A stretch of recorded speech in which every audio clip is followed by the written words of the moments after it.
All right, guys. We are back tonight for session number 22 of Unlikely Heroes, which is our 5th edition Dungeons and Dragons campaign, which kicked off from the Sun of the Citadel and has transformed into this. We've got all of our players here tonight. I don't know if we're going to have Candace or not. We'll have to kind of see what happens here in the next few minutes. Excellent, Lucy. I'm glad that you were able to regale us with sausage and snakes. We're going to dive into this. We'll do a quick recap, and then we'll go into questions from the players, and then we will jump straight into the game. So we're playing tonight from 7 till 10, so hang on tight. We try not to go past 10, but that typically doesn't happen. Please remember, if this is your first time here, that I do not watch chat. I don't watch chat, as I believe the players deserve my full attention as the DM. So if you're asking something and I don't answer, typically one of the players will answer if they are also active and watching. If not, feel free to hop in our Discord and ask the question there, and I will definitely get back to you. Anyways, thank you so much for hanging out, and let's go ahead and get into it.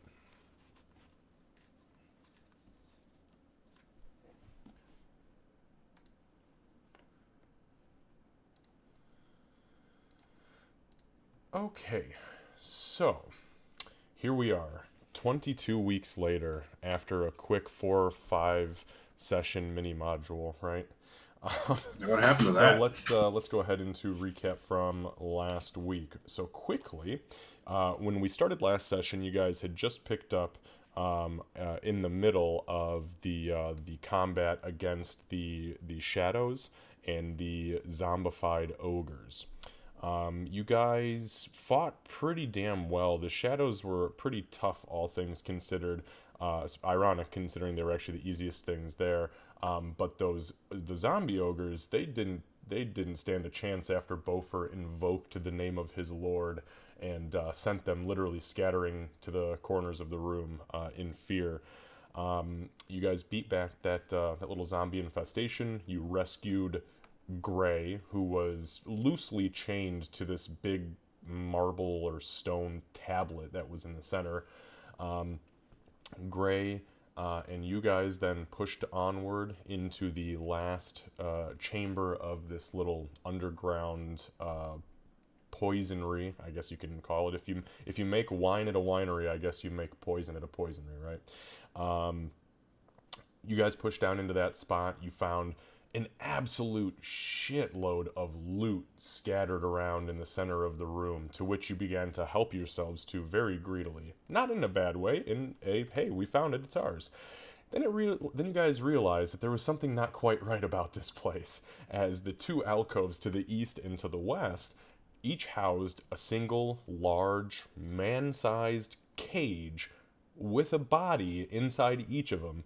Ree and Gray went to investigate to see what the hell was going on with these things, and to the best of both of your knowledge, what it looked like was that these humans, or humanoids, half-elves, something of the sort, had been put into these cages and had their throats slit, and all of the blood pooled out from their cage down into this weird, semi-filled blood jelly pit thing.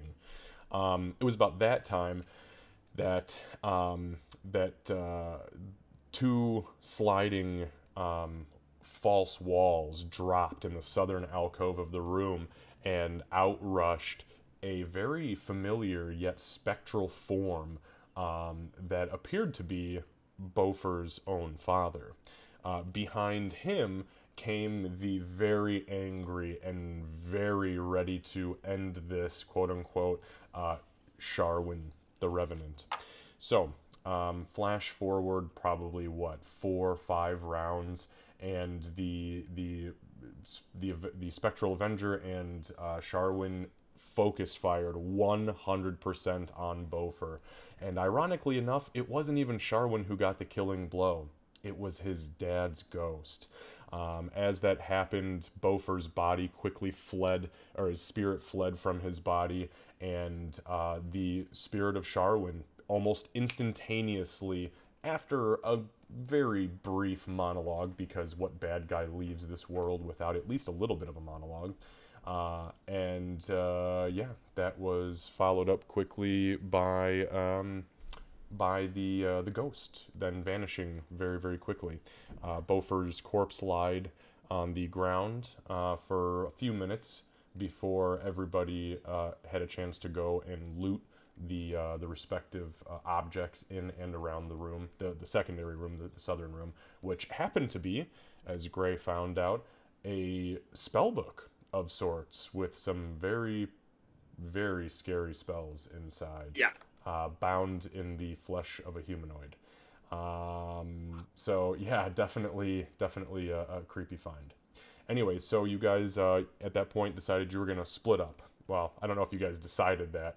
She decided you were splitting up, and she bolted for the front of the entrance with the way you guys had come, and then the rest of the group grabbed Bofur, and you guys actually found a secret entrance that led up and outside of the walls, just outside of the walls in Middleton.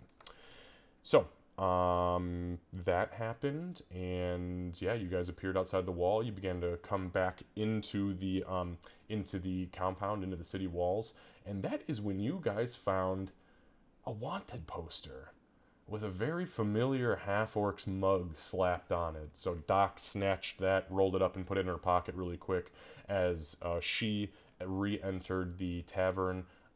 She was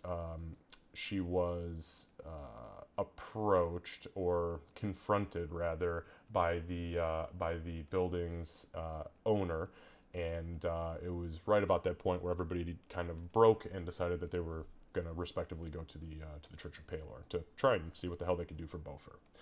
And that is where we left off. Give me just 1 second, you guys. I got one thing I got to take care of really quick. You can talk amongst yourselves at this point. If you have any questions for me, I'll take them as soon as I'm back.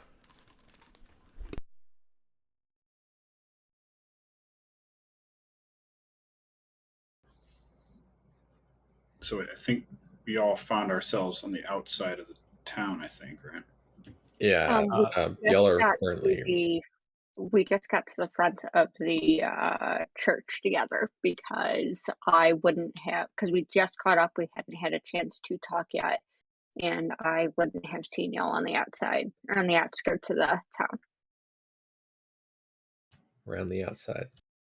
Around the outside. Hopefully we can bring you back, Bofur. Yeah, we'll see. I don't know why y'all asked me to do magic-y things. Wait, I honestly think that Gray would have had an easier time doing that. Okay, Probably, yeah. Just wanted to make sure we had Candace on her way, and she's coming in right now. Our daughter decided that tonight was the night that she was going to say, oh yeah, everything's fine, no problem. And as soon as we closed the door, literally started screaming at the top of her lungs. So, yeah. Yeah. We were talking about how Anyways, Lucy would have had an do I easier have any time. questions from anybody here? All right, no questions. I guess no questions are good questions. Let's do a really quick XP recap from last week, just so we can discuss this. So last week, session 21, we had the ogre fight, in which everybody earned 300 experience. The combat with Sharwyn, everybody earned 400 XP. Even though it was very fast, there was a trick to it, and you just happened to figure that trick out, which unfortunately meant one of you died. And for the RP, because there was some tense RP, and so I don't give usually a whole lot of roleplay experience unless we do a full 100% hardcore roleplay session.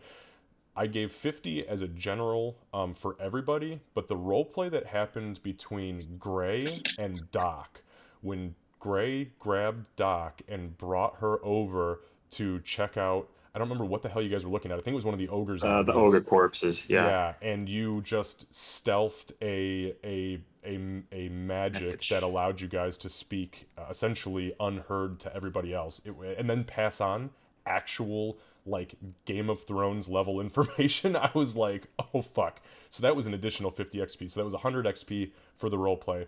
So we are starting session 22. It is day 7, which is Saturday the 7th of Mugem at 9 p.m. She you have 6,960 experience points. Congratulations on reaching level 5. Gray, you have 6,547. Congratulations on reaching level 5. And the rest of the party has 7,910. You guys are also currently level 5. On that note, She and Gray, can you please roll your hit dice in Roll20 and then add your Constitution modifier and make that your hit points? D8. Oh.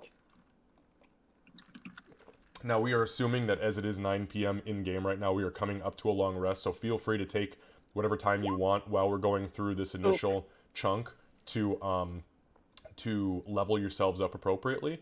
And then I know this level, there's not a whole lot except your proficiency modifier goes up, and Lucy, you get level 3 spells. Actually, Kat, I think you get level 2 spells now, but either way, that's neither here nor there. Level yourselves up. Feel free to jump in on roleplay. You will not get any of the new abilities until you take a long rest. So, Lucy, whoa, fuck, congratulations, Gray. You definitely needed that 8 hit points. And That's a 7. I got a -1 in con. oh my god, that's right. But you're right, I definitely needed that. It's okay, you know what? At the end of the day, Gray is very pretty, so Bard with yeah, Bard that is with a true. -1. That sounds like Yaskir. It's amazing, dude. Right? Okay. Real quick, sorry. Any last second questions? I was just going to make a comment about how if you didn't have a -1, you'd probably be less likely to bleed out from a single arrow that you, or you could just try ducking next time. Or... Let's hold on to that thought. Okay, on that note, so we are picking up.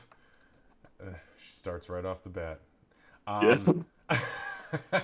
Well, of course, considering so, I'm pretty sure the party's going to take us a bounty. Yeah. So. Okay, so what we're doing is we're going to pick up right now. It is about 9 p.m. On this day 7, Saturday, 7th of Mujem. You have just finished your conversation with the barkeep, and I believe we're getting ready to exit. It was at about that time I halted you, paused you there. The group was just coming into town at that point. They found the wanted poster, and then they, I think, didn't really say anything about it. They were just like, okay, well, fuck, we've got a wanted poster now. Slipped it in their pocket, and they bolted for the Church of Palor. Rest of the group, can you confirm if that's what you guys were doing? Yeah. Definitely. Yep. Excellent. Okay, so we'll pick up there. I mean, your guys' speeds are...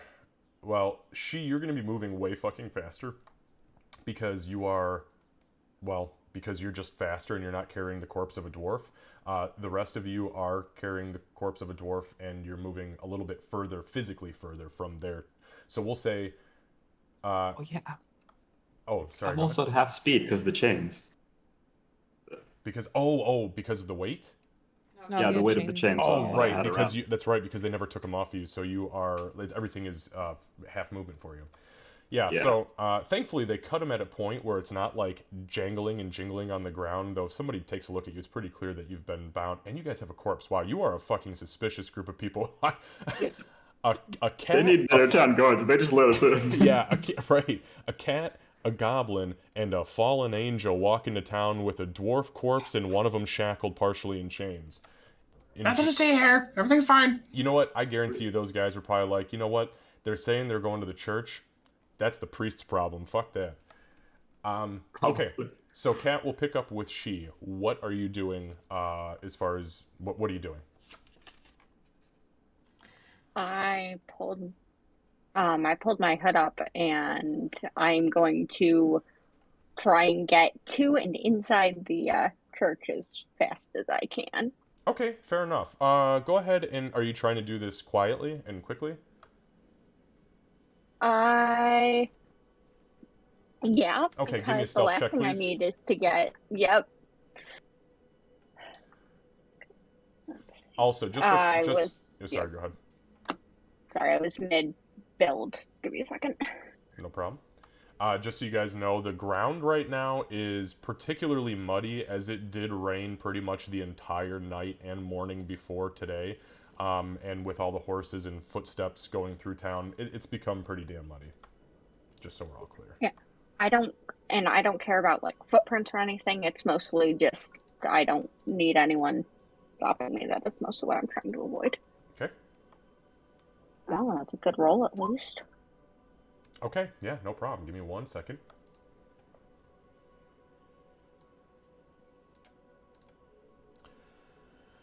All right.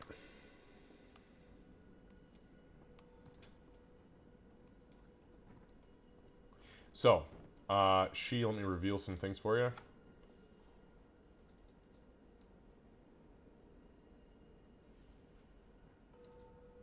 Welcome to the Church of Paylor. Oh god, it has a map now. I just knew that a lot of today was probably going to be here, so I was like, I might as well just give you guys a map, because Theater of the Mind is fun, but it's way more fun when I can present you with a really cool map that I built today. We have guests this time. You had guests last time, too, technically. There was people... Well, wait, no, because it was like at midnight, 2 in the morning. There was nobody there. This is only 9 p.m., so there's a couple people. So she, yeah, you get there, no problem. Nobody seems to notice you. You actually don't even see any, like, guard patrols, not at this time of night. You enter, and you see the very familiar, as hopefully it looks what I had explained. There are 2 sets of pews on either side. There are large burning braziers that kind of line the walls, the 6, and then there's one large one up in front of this altar. Where the actual altar is, the big stone slab, there is a gentleman there. It is not the priest that you guys had been dealing with exclusively. It is another gentleman, appears to be human, but a little bit older, probably like 40s or 50s compared to the other guy. And he's not even doing a sermon right now. The people who are in here appear to be silently praying, and he looks like he's cleaning off the altar, potentially from some service that had just concluded.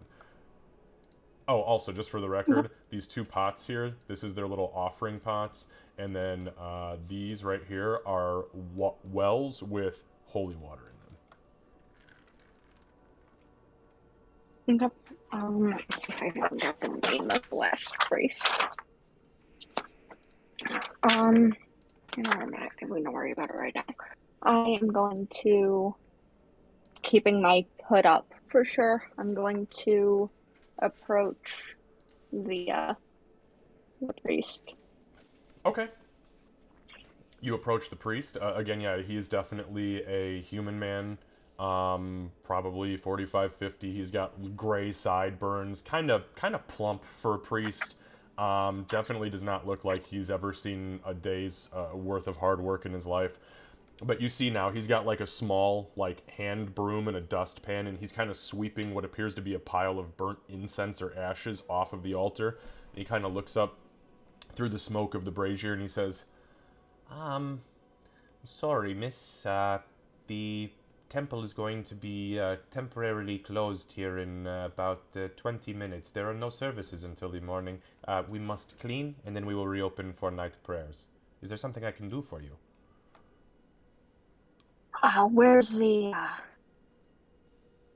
is the priest that's been a stop? You have a guest in the back who's been paralyzed. There's been one of the priests has been handling that. Is he here? He kind of looks at you, kind of confused, and he says,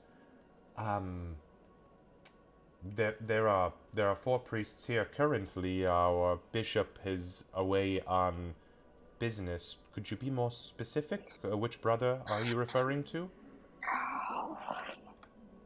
Human name. Or are you talking about Sister? Are you talking about Sister Clarin? Well, she's the only female, so it's either Sister Clarin. If you don't recognize me, then I suppose it's not me. Perhaps Brother Sigmund?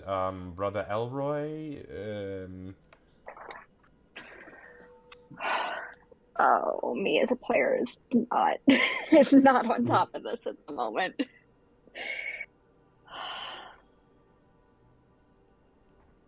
You know what? I suppose it doesn't really matter. Do you have anyone here that can do any resurrection magic? Not necessarily a resurrection, just any bring people back that recently died.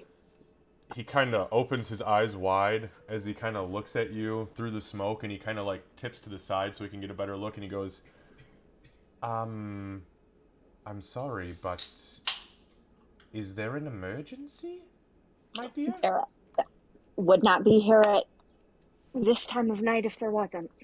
I don't see a corpse with you. Could you provide... No, I could If move all you have faster is a... without it. Oh, well, I would need a corpse in order to resurrect it, but, I apologize.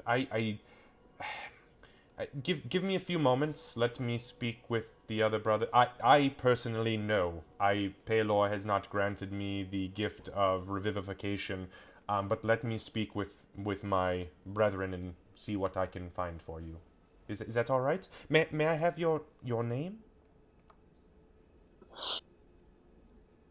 The one that needs help is known as Bofur. He's a... No, I'm sorry, ma'am. That's not what I asked. May I have your name? Please. I'm sorry. I did not mean to be insulting. She kind of growls a little bit under her breath, not at him. Just tell your others that a ranger needs help. Very good. Just give me a few moments. If you'd like, you may have a seat in the pews. You look like you've been running for ages. I'll be right back. And he comes down to the southern door. He not sit down, he and opens the I'm going door and to he look for enters the exits. door, and she just keeps going. And he closes the door behind him, and yeah, he vanishes for a few. Now, in that time, I'm sorry. In the time now, he does take off for probably between like 5 and 7 minutes. So, what exactly are you doing in this time? Are you just kind of hanging out, watching, just chilling? Well, I know that I am now wanted, so I'm going to just kind of scan and make sure that I've got exit plans. That's about it. Okay. So And just for I'm just you, kind of I'll tell you what. watching and being paranoid. Give me a quick perception check.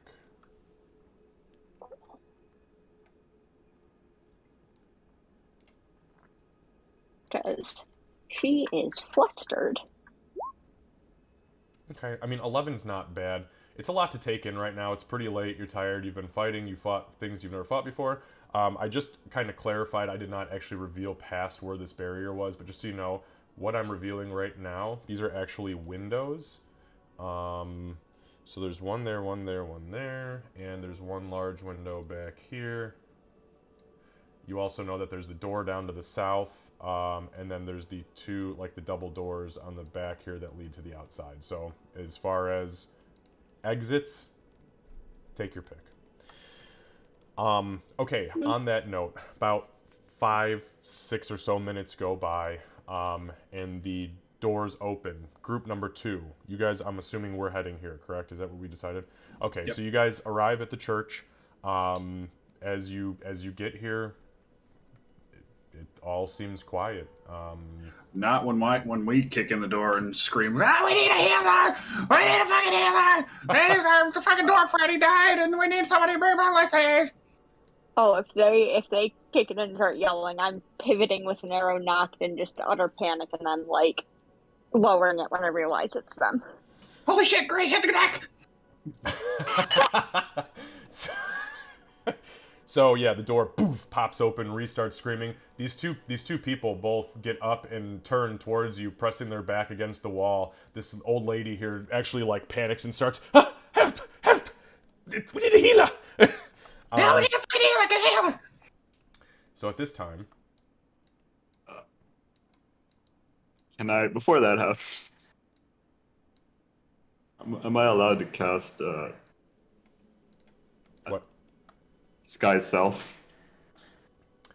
Yeah, if you want to cast Disguise Self, do you have a spell slot for it? I do. Okay. It's at first level. Okay. Yeah. As long as it doesn't require any material components, you're good to go, man. I mean, I have my drum. Well, it's verbal and somatic anyways, so it doesn't require any. Yeah.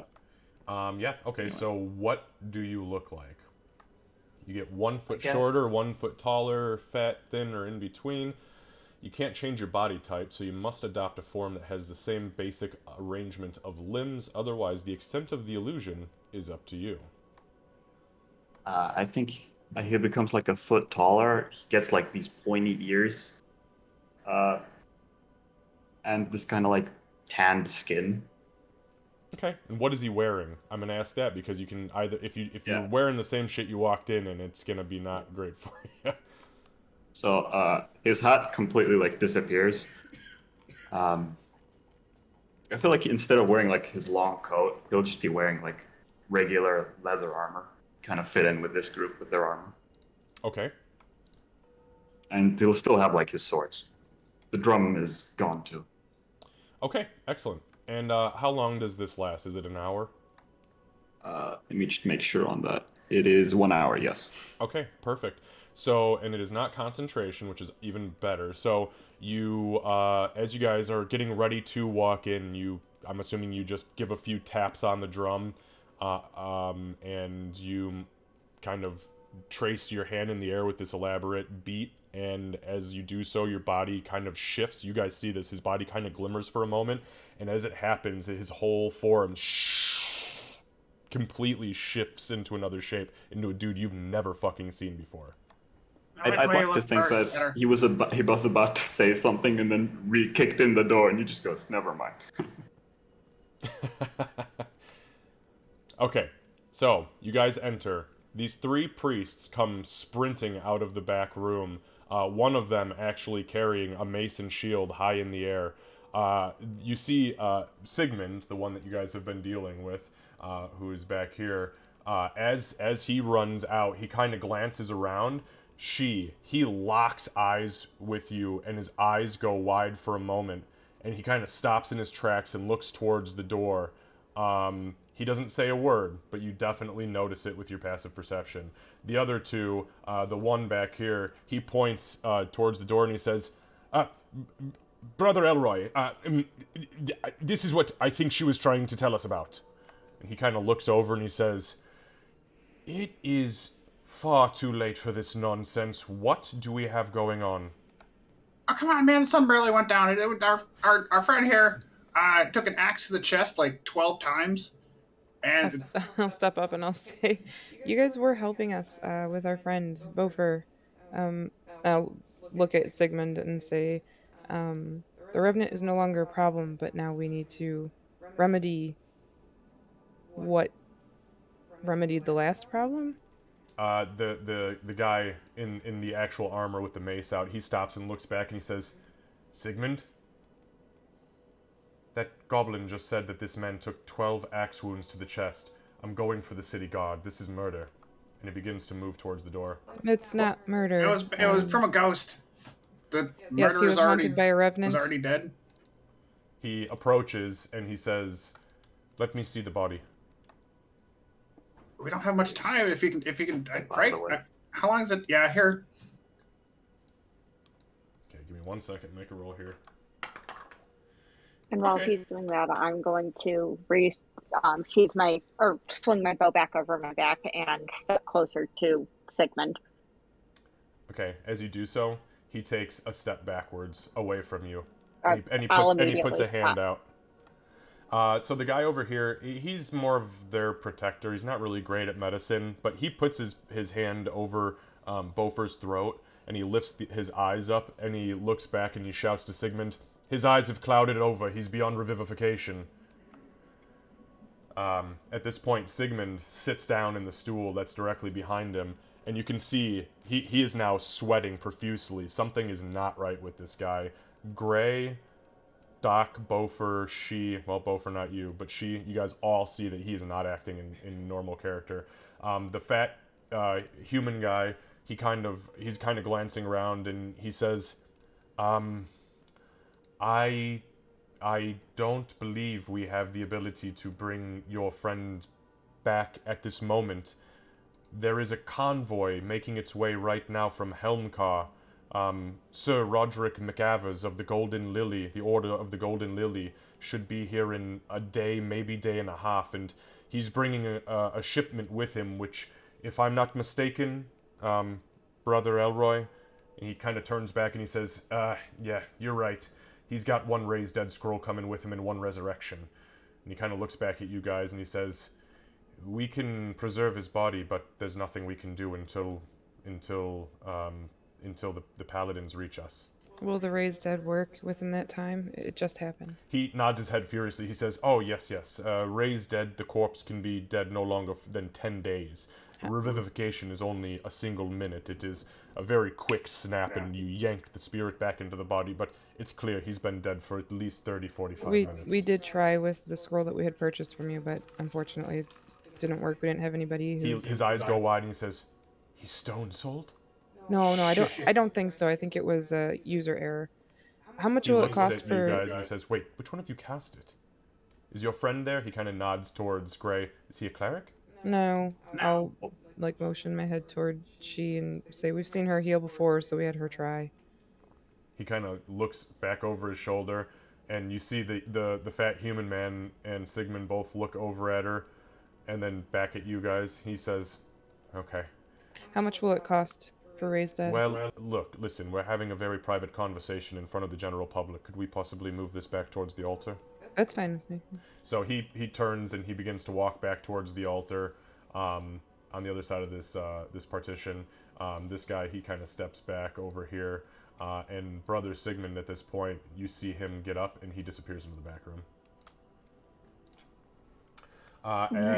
As you guys begin to move, this lady gets up and very quickly gets the fuck out of Dodge. Have a nice evening. This guy kind of looks and he kind of like pats his chest and he goes, "Well, I think Palo's gotten all my prayers for one night."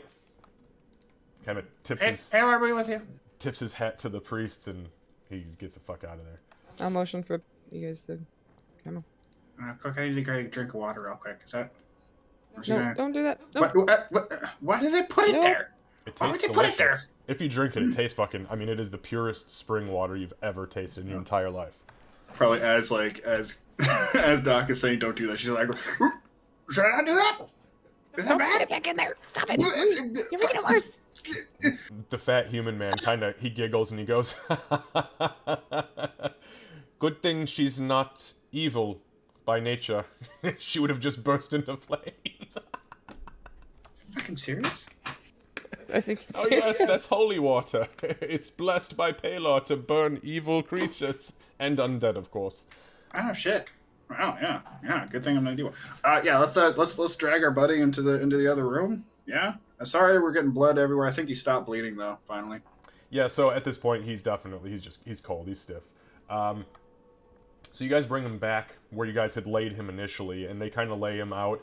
They undo his armor. They disrobe him and dress him in like a formal Palorian gown, and they kind of just start looking him over. And the one guy is notating everything the battle cleric is stating, and you hear him say things like spectral wounds and ghostly infliction, and both their eyes are wide, almost excitedly writing it down as if they've probably never seen anything like this before.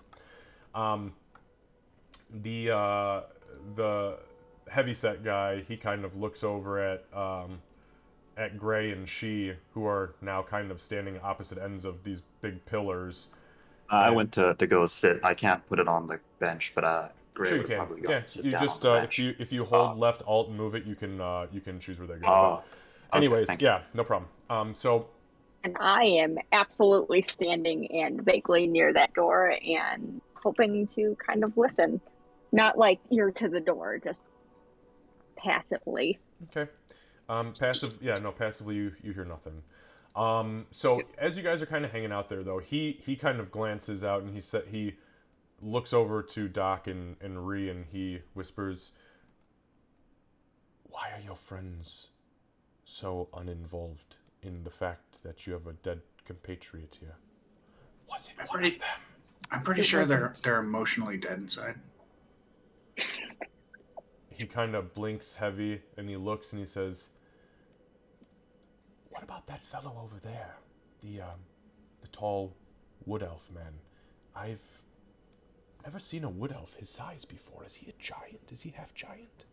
Well, we don't know him. We were hoping to get to sit and have some drinks and get to know each other better. You've which never we even met this man before, and you've been with him where your friend died to a ghost? We met him, but it was in battle, so we wanted to kind of sit down and have a drink after. And Yeah, it's you know. It's been a weird Um, day and a half or so. Yeah. So my the feat I have lets me read lips, so I can. As long as you're speaking a language I can understand, I can understand all. He's speaking common, and to be honest with you, with the echo in here, you don't even need to read lips. He's an idiot. Oh. He is speaking loud enough for it to just kind of bounce off the walls. And Reed Also, is doesn't 5 foot have really that tall yeah. for an orc? I mean, for an elf? I'm sorry, say again? Mine is like 6 foot. Like, I'm shorter than Doc. Well, and I said I'd lowered myself to like a foot, so wouldn't I be like 5 foot? Is that tall for an elf? Doesn't matter. This man doesn't know any fucking better, does he? That's true. As far Yeah, as Reed's a definitely not being Dungeons and quiet either, Dragons so- statistics thing, that doesn't mean shit. This man, who No, you that's don't fair. know what the fuck this man knows. Yeah, and I'm sorry, you said Ree is not being quiet either? Not at all. Okay, good. But I yeah, like we really don't. loud. We haven't really had a chance to learn everybody's history yet. Hopefully, once we get our friend back, we'll be able to do that. He kind of looks over and he says, I'll need to step in the back if you don't mind to get to our books so I can give you a price on the potential to bring him back.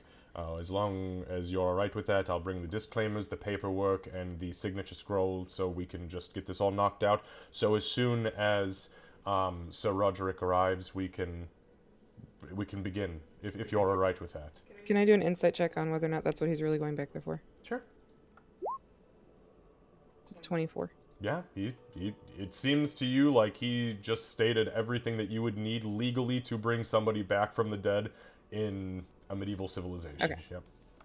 Yeah, that would be great. Thank you very much. Yes, wonderful. Thank you. Excuse me, one moment. He kind of slips back and he kind of sees she's standing right next to the door, and he gives you like a really cockeyed look, and he turns and he pushes the door open, steps in, closes it, and you hear an audible shh as a lock gets put in place. Would Ree have noticed like any of the looks that like that she's getting at all? I know I can't imagine. Not with an 11 passive perception, okay. no. Yeah. Now, if she takes the time to actively look around and go, what the fuck is going on? But she's kind of aloof, so. Yeah.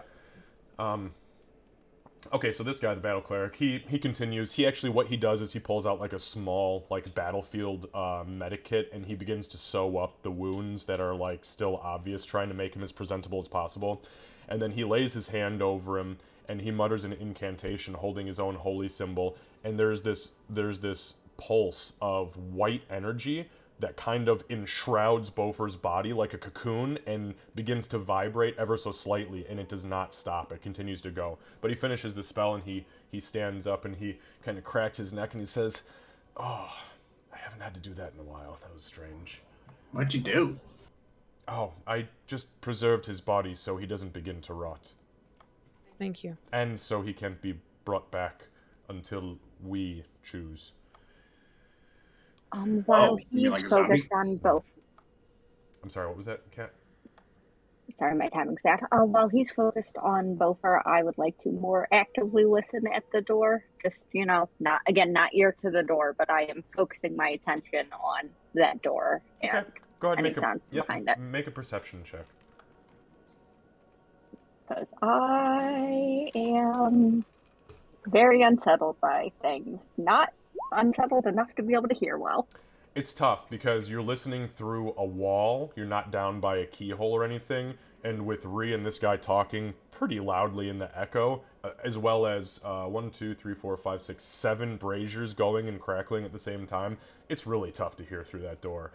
You don't even hear like mumbling or muttering. These guys are being very particularly quiet, or they're possibly in one of the other rooms. Because remember, the room that they walked into broke off into other rooms. So, but yeah, you don't hear anything. So this guy, he finishes this incantation. He stands up, kind of cracks his neck. Bofur's body is humming with this white energy. And about that time, the door reopens.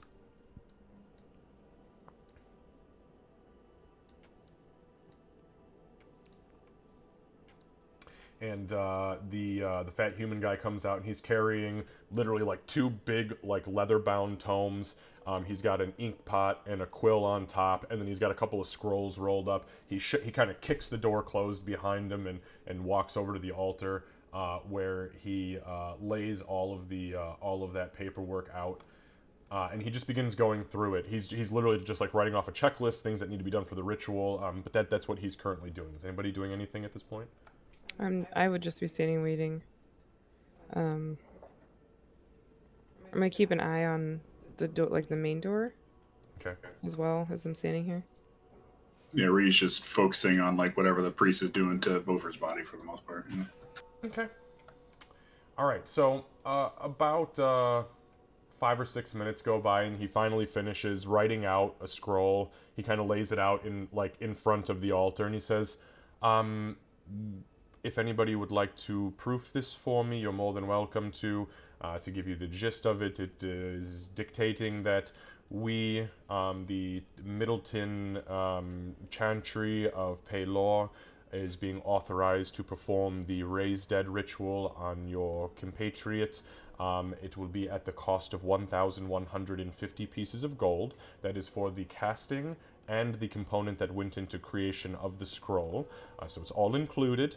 It also includes minor things, including the anointment of the body, the holy water, the preservation until the scroll arrives.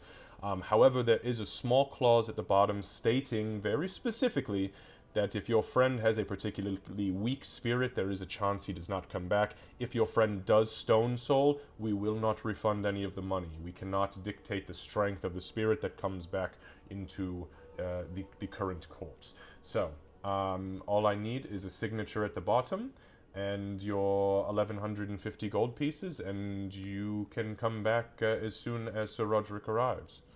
I want to read through it, like not like word for word, but skim it and make sure that it's. I mean, I do consent shit all the time, so. Okay, give me an investigation check. 18. It is the most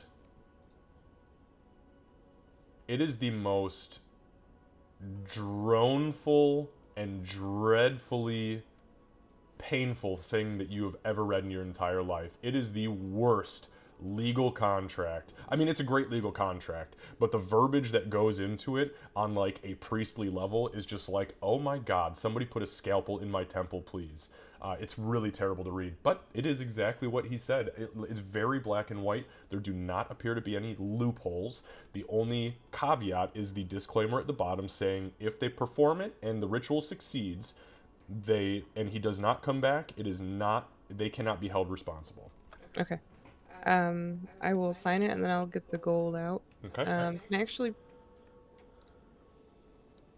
Yeah, I'll just pay in gold. We have a lot of silver, so I was gonna try to offload some, but we have the bag, so. Yeah, so. They 15. will just. Actually, you know what?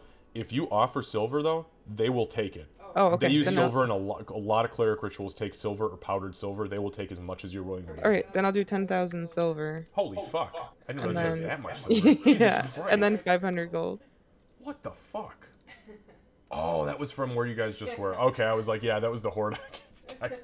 Okay, all right. So he takes the 10,000 silver in many, many satchels worth, and bread sacks, flour sacks worth of coin. This guy, he carries it. He lifts the sacks and brings them one by one back into the. I'll offer to into the help too. I'll be like, you want? Yeah. He kind of, he says, no, it's quite all right. It has to go into the vault anyways, and I can't allow you into the vault, so. Sorry, it's kind of awkward. Just my piggy bank's full of silver. No, this is, hey, don't, this dwarf has very good friends to even fork over. I mean, do you realize that some royalty doesn't even earn this level of salary in their lifetime? So for you to just spill it out of a bag and say, yeah, do it, and like it's nothing, quite impressive. You're very good friends. All of you, great friends to this man. Some of us are really good friends, yes. We will stick around the area, but just out of curiosity, this isn't a church where we might be able to just stay, is it? Do we need to go back to the inn, or? Yes, no, unfortunately. Well, and we are going to be closing in about 15 minutes anyways, as we do need to clean for the evening. We have to do our nightly cleaning, and then we'll reopen to the public. You're more than welcome to stay, but you cannot rest here. Unfortunately, there are laws, actually not our own laws, they are Middleton city laws. Any place of holy practice cannot act as refuge to any person, regardless of race, religion, creed, gender. Understood, Yada, yada, yada. understood. Thank you. But you're more than welcome to take that up with the mayor, because we've been fighting with him for years about it. Perhaps once things are a little less crazy. Yes, understood. So he's okay to stay here? Oh yes, no, his body is perfectly preserved. It'll be in this state for a week. We'll bring him to the back. We'll get him settled, and the magic will literally it ceases decay, and he cannot be touched by necromancy while in this state. So he is perfectly safe. As is Section 4 and Clause 3 through 5 states that now that we have been paid, we are fully responsible for his body, and any desecration unto his body will be redeemed in full payment back to you, the initial party. His items, though, those are not your responsibility according to this, correct? That is correct. However, on the off chance that this was a murder, because any resurrection we perform does have to get checked by the city investigators, we will have to have them also check his equipment. Okay. So we will leave that here. We'll take it. We'll put it in the chest. It's no big deal. It'll go right next to the sarcophagi that he'll be laid in. Okay. For the record, Kevin, I signed it Patcher of Wounds, not Doc. Understood. Thank you. Okay. Well, if for some reason we're not here, I imagine we'll be hanging around quite a bit, but we'll probably be near the inns. I'm not sure which one we'll be staying at this point, but we're not going to go right back to the Lizard Gizzard? Well, that's my plan. Yeah. If they'll have us, I guess. Right. Thank you for everything. Oh, no. Please, this is literally what we live for. We live to serve the Lord of Light, the Shining Hand, and the Open Palm. Paylor be with you and enjoy your evening. All of you friends. Thank you. Oh, hey, quick question. How's our little lizard friend doing? How's our kobold buddy? Is he still paralyzed or what? He kind of blinks heavy and he says, he's not my charge. That is Brother Sigmund, and Brother Sigmund is currently preoccupied. If you come back in the morning after his nightly duties and records are complete, maybe he could give you... Yes, clever. Yeah, smartest goblin I know. maybe he can give you more information. Okay. Well then, thank you, and I apologize to scoot you out so quickly. We do need to perform the nightly cleaning. We need to re-bless the holy water. Yes, thank you. Sorry about that. Can I insight check that? What? The holy blessing the holy water? The cleaning and stuff, and them trying to shoo us out and everything. That's pretty normal. I'm just trying to figure out why all they're acting weird. Make a religion check. Cool. Because I am definitely an incredibly religious. You know what? I'm feeling pretty religious today. Jesus. Yeah, so it is actually it is pretty common knowledge that because there are two types of temples, right? There are 24-hour temples, and then there are the by the hour temple, right? Temples that are like 9 to 5. That's it. We're closed. 24-hour temples, which are in most major cities, they have to close at some point in time to actually do legit cleaning and clerical services. I mean, literally, not clerical like paperwork, clerical like, in the name of the Father, the Son, and the Holy Spirit clerical, because there's no other fucking time to do it. They're open 24/7. So yes, it is very common for, at some point in time for the day, the whole church to shut down for 15 to 20 minutes, maybe a half an hour, depending on how big it is, so that they can do a quick sweep, clean, dusting, re-blessing, pour more, oil into the braziers, empty the coffers, shit like that. Okay. Okay. So, what are you guys doing? I think we'll head out, and I'm gonna lock eyes with she, and then we'll start walking. Okay.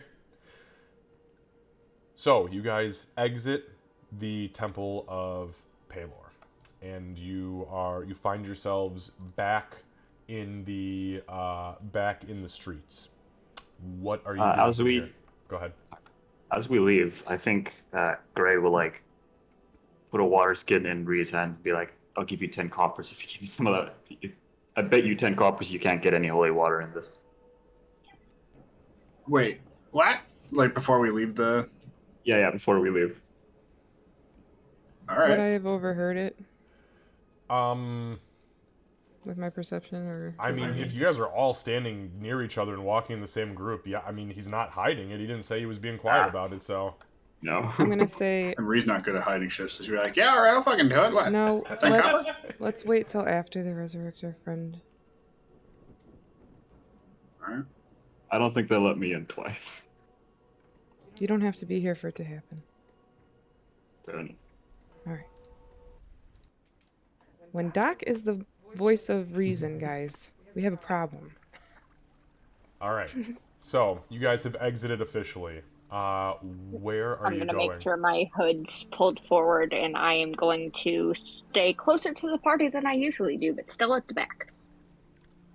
Okay. Why are you being so close? You're weird. You're weird right now. I know why. Let's get back to the green lizard gizzard so we can have a discussion.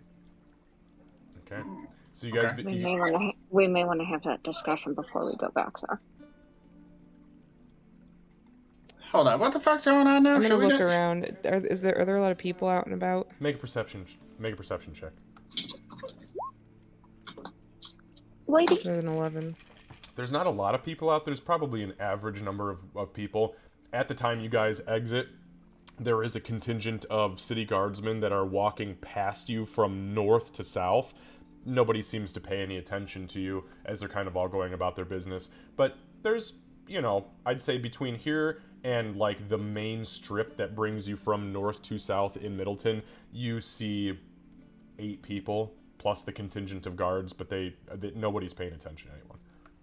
Why don't we go back behind the tavern and have a discussion back there? We know it's fairly deserted for the most part.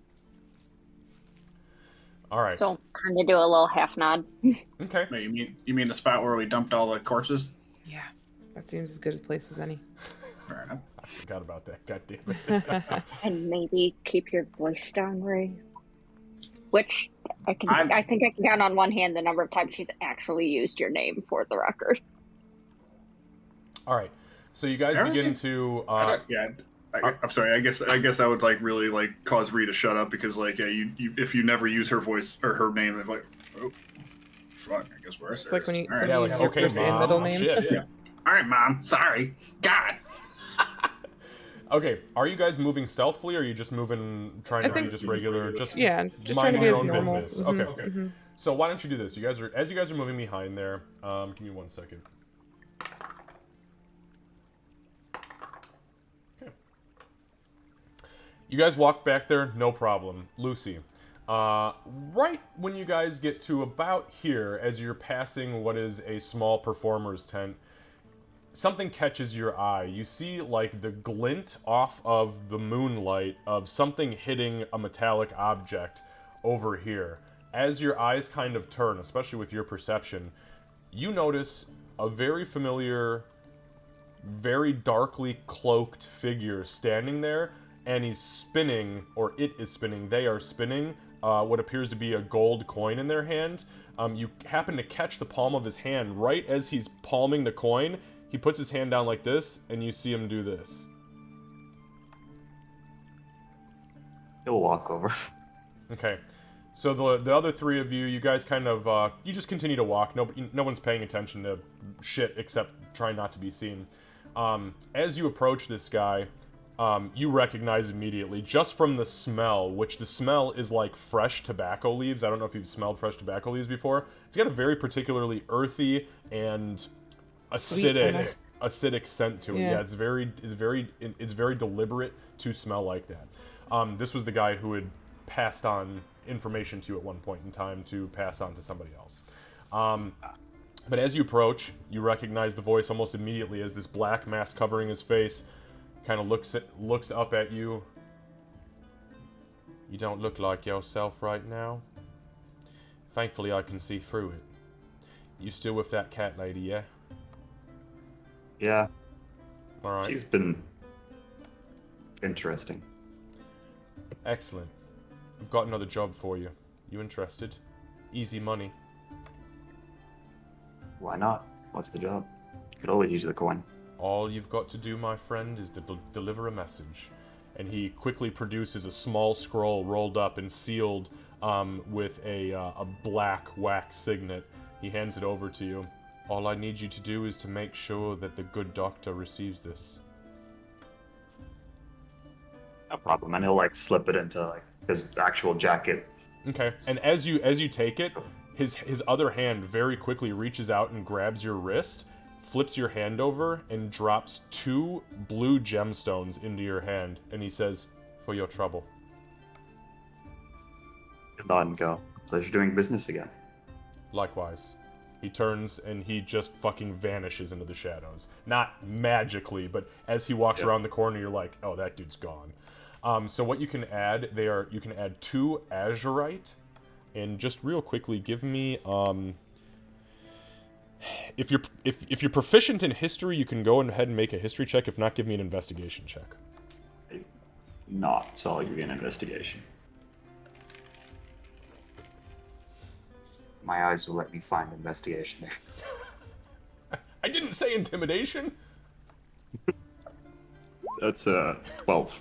As Gray holds him up, tell me how much you're fucking worth. How much? They are worth 25 gold pieces each, easily. So you can add those to your inventory. It might have to be a custom item, or you can just add gem, just, you know... I added 2 azurite, I'll just need Perfect. Yeah, just change the value. Or you can put in the notes the value is 25 gold pieces, as far as concerning trade. So is it like total 25? Or? No, 25 each. You got 2 at 25, so it's 50 So each. it's 50. Or 50 total, sorry, excuse me. Yes. Okay. There we go. Thank So, you. you guys reach the back of the Green Lizard Gizzard. Lucy, I'll bring you in when it's time.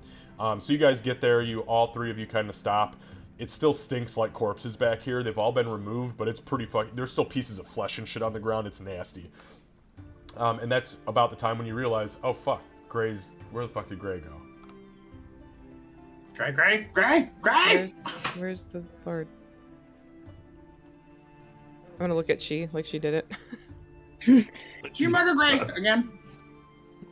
She's not even gonna really notice the look. I'm going to be to a point where I can, like, I don't want to be hemmed in. So, like, if it's kind of alley, like, I want to be near the mouth of it. Yeah, it is alley-like. It's a little bit more open. There are, within this alleyway, which essentially there are 2 back doors, the Green Lizard Gizzard and the one next to it, that back out to this quote-unquote alley. And then there's a couple front doors that reach it. But this is, like, the dark part of town, like the part of town that just people don't frequent very much, because this is home to the brothel, the Green Lizard Gizzard, which is a little bit subpar. Obviously, as there was a fucking poisoner's lab in the basement. This is also where the bodies that are found in the town that are not brought to the Church of Palor for blessings are brought to a mortician to be embalmed and buried or burned. So it's just not the pleasant part of town. It's not the rich part of town. This is the poor part of town. Anyway, so as you guys are kind of getting yourselves in a position and kind of like looking, oh fuck, Doc and she, you both notice out of the corner of your eye a shadow walking around the corner from the direction you came, and as both of your hearts begin to pump like, oh fuck, are we really gonna do this? You notice Gray in his wood elf form kind of materialize out of the shadows about 45 seconds behind you guys.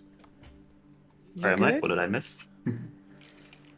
You missed us wondering where the hell you went. I didn't miss anything. No. I'm gonna. Nah, turn we towards definitely she. would have waited for you to join us. Don't worry, we won't keep you out of the loop, big guy. We got you. Oh I guess. I'm gonna turn to she and I'm gonna say. So I think maybe you underestimated us as your friends and overestimated just how loyal your other group was. I'm gonna take out the wanted poster that I had snatched up. Okay, and you guys should all in your information tab, you guys should all have just to show you again. This is the wanted poster that she pulls up in front of you. It is very clear as day. If you click on the center thing with the little eye, it will pop up and you can read it to its heart content. If anybody cannot read it, let me know and I'll read it out loud one more time for you. Well, I mean, Ree can't actually read that, but No, but it's definitely, it is a very good picture of she, like, to a fucking T. The way I see it, you have been about right down the line as to whether or not you're a part of this group. You have healed us, sure. We've healed you too. You also stole all of our shit and had Bofur's mom in a cage. So, scales are kind of tipping toward not so sure you're a friend. I think it's time that you make a decision. Where I come from, we don't put our friends' moms in cages. So it really makes things questionable when we get to that point. To be fair, though, we do, where I come from. I'm gonna just kind of gently put a hand over Ree's mouth. Okay, sorry. And Rhea is telling the honest to God's truth. Like, it's a little, they're pretty savage out in the boonies. Sometimes you gotta put grandma in a cage. I don't know. Oh my God, that is the quote of the fucking century. See, the way I see it, we have a couple of decisions we can make here. This wouldn't be a problem if I hadn't tipped the scales towards helping you. So here's the thing. If you hadn't stolen our shit and disappeared in the middle of the night, we wouldn't have been out on that trail. We were looking for you. That's true. So we have a Took couple some rope. here. I took some stuff to sterilize the gaping wounds that I got from associating with you, and I believe by not taking any payments from that, it should have balanced the scales again. Well, the way I see it, we're going to be losing 1,500 gold if you stick with us, so I don't think we really owe you anything. Already cost me 1 silver.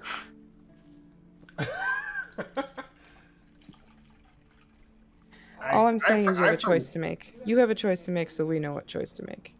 You're either a part of this group and you're going to stay with this group, or you're not. I think honestly, I don't think she has much of a choice at this point. She can't go back She has to a those choice. guys. She has a choice. Where she comes from, if I understand correctly, they always have a choice. They would just murder her on sight. She flinches visibly when you say that, or when Ree says that.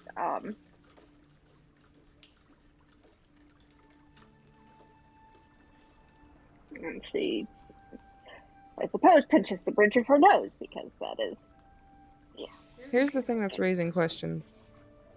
You shot a party member, and then repeatedly blamed the party member for being in the way of your arrow. That's an issue. In a crowded hallway with 4 people.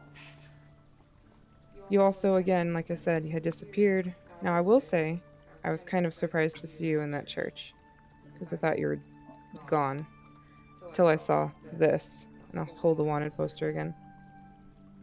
This isn't blackmail, by any means. I'm giving you the option to run, or you have the option to stay. First, I had gone to the temple to try and fetch Priest Sigmund to bring him back to see if he could help the dwarf. I understand. That's why I said I was surprised to see you there. That's why I didn't just turn you in right away. I would have been no sooner, except I had been stopped because of this. Who staffed you? The tavern owner. Grenshaw. Here's the other thing. It's not lost on me that you did kill part of your tribe to help us get out of there. But again, there's been a lot of questionable things. I guess at this point, what I need to know is, are you on board with changing the way that you do things? Because clearly going back, there's no longer an option. It's time to grow. Are you ready to grow?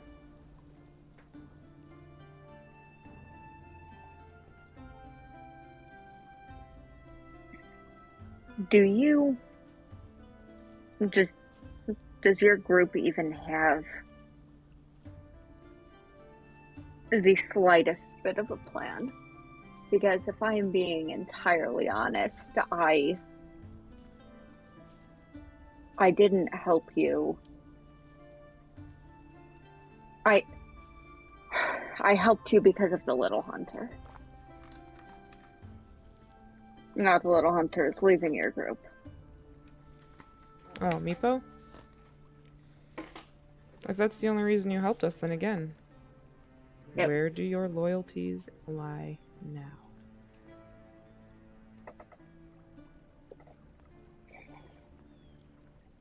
Let's get the dwarf brought back. Let's get the little hunter up.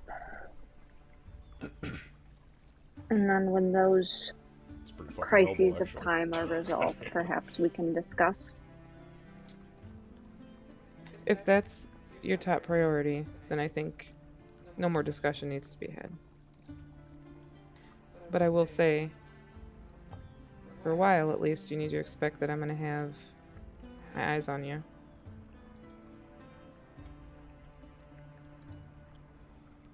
Always watching you, Sorry. Weird fucking bards. Shouldn't turn your back on one of the hunters of the camps anyway. So I understand. But you're... Sorry, 1 second. That's the point. You're not one of them anymore. You can be a hunter of our group, but you can't hunt our group. I don't know if you've noticed, but threats and dangers that come against those that mean something to us get eliminated. Yes, I have put down several of them. I think we're fully capable of taking care of what we have to take care of if the time comes. I'd rather not, because I've seen you deviate from what I know is your nature, what I know was taught to you. But I also know that the way that you're raised, the way that you were raised there, kind of sets you up to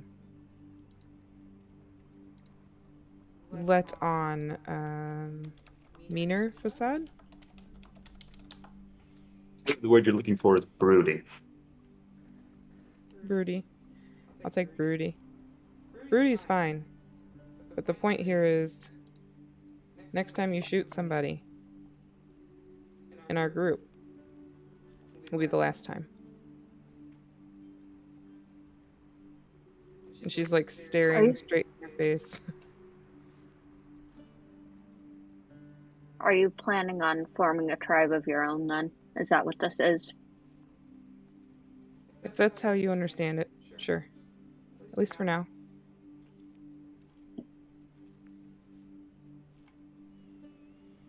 I think we all need our new tribe from what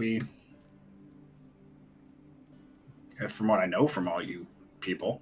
So yeah, I kind of like the idea of that.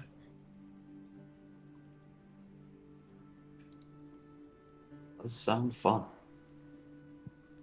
Especially if you get into more trouble like we've done recently.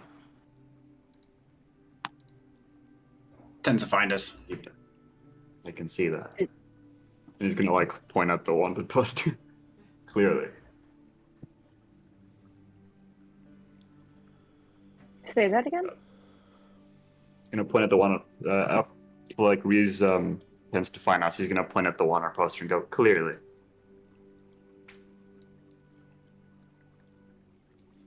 So she's gonna kind of lean back against the wall and kind of just cross her arms, and then after several seconds, she's going to, in kind of a resigned tone that I can't accurately convey, you know, let's take care of the little hunter and the foolish, very foolish dwarf, and then we can go from there. If you disappear in the middle of the night again, don't find us.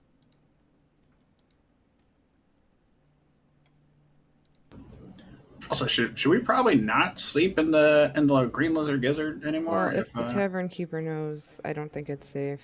I Yeah. think the fewer people. I need to talk to him again.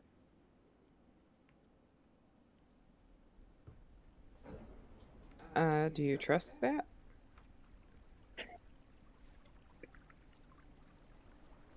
$1,500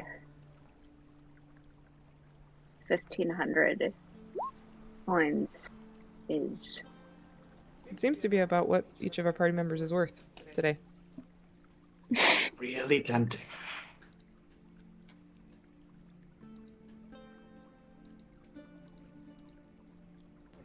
All right. So what? You talk to the tavern keeper, and then we what? I don't know where else we're gonna stay. I mean, I guess we could Yeah. go find somewhere outside of town. I don't think staying here is a good idea. So It's common basically- knowledge to Doc, real quick, common knowledge to Doc is that outside of town, there's nowhere between here and Hobbleton to the east, nowhere between here and Bree to the west, nowhere between here and Helmcart to the north, and nowhere between here and... Oh shit, we'd be looking at like... It's not quite Port Cindrian, Silver Peak. Actually, the closest to the south would be, ironically enough, Mogu Mogu.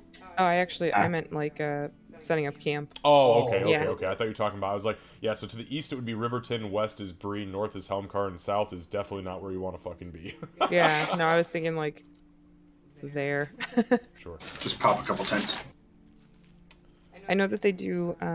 Here's the thing. So, I guess let's see how your conversation with the innkeeper goes. If he's going, we can't trust anybody. He could tell you he's going to be fine. You know, he's not going to tell anybody anything, and then call the town guard to get you in the middle of the night. We did just do him a solid, though. So, Solid for the problem you caused. We didn't cause zombies. no, there was already a problem under there. It was just an unknown problem. It got brought to light by the Revenant. DM question: how Yes. far would for what I'm wanted for? How far widespread would these posters likely be? Well, I mean, if you're gonna just do basic math as far as how far the tribe could have gotten, I mean, I'll tell you what. Make an intelligence check for me. Cool. Not even necessarily like how far would they have gotten so far, but like how far would they spread these? Yep, absolutely. I'm sorry. What did you want me to roll? Just a standard intelligence check. Intelligence. Mhm. Okay. Not my strong spot. I am wise. I'm not particularly. I'm having a good day again. No, 16's not bad. So, in the past, when there have been rogue slavers who have just vanished and they have initiated the ritual of open hunt, which is go fucking get them, find them, and bring them back. Those wanted posters will typically go down as far as, and I'm going to open the map for you guys just to give you some, I'm going to drag you over here with me, okay, just to give you some reference points. So typically you would see the wanted posters, or you would hear of the wanted posters going as far south as Talbokar, so that means Silver Peak, Talbokar, Outland, Rarewater, Hobbleton, Riverton, Middleton, Bree, Vamesh, and on very rare occasion, Port Emerson. Port Weirlin, Helmcar, and Port Cindrian absolutely forbid slavers from entering their cities, so you know it's not going to go there, unless somebody carries them in and slaps them up. But yeah, essentially it's just the central portion of the continent that will get those notifications. Now, slaver bands travel every inch of the continent, so on the off chance you bump into one and they recognize you, it's a different story. Okay. But that's. I mean, they've declared open hunt on me. Yeah, it says right on the Yeah. wanted poster, Yeah. you are officially in open hunt for multiple murders. Yep. There it is. Yep. I hadn't reread it today. Why did this guy want to talk to you?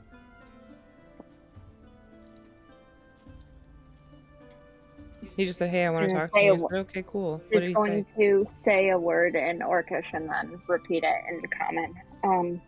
Blood. Kin blood. So We he might don't be trying have to save a you. problem yet. He knew before I knew about the hunt. And let me walk out. Made it very Okay. clear I need to return. Well, then why don't you talk to him? Get a good feel for if it's safe. If it is, then we'll stay here tonight. And hopefully Bofur will be brought back tomorrow. We can get the hell out of Dodge.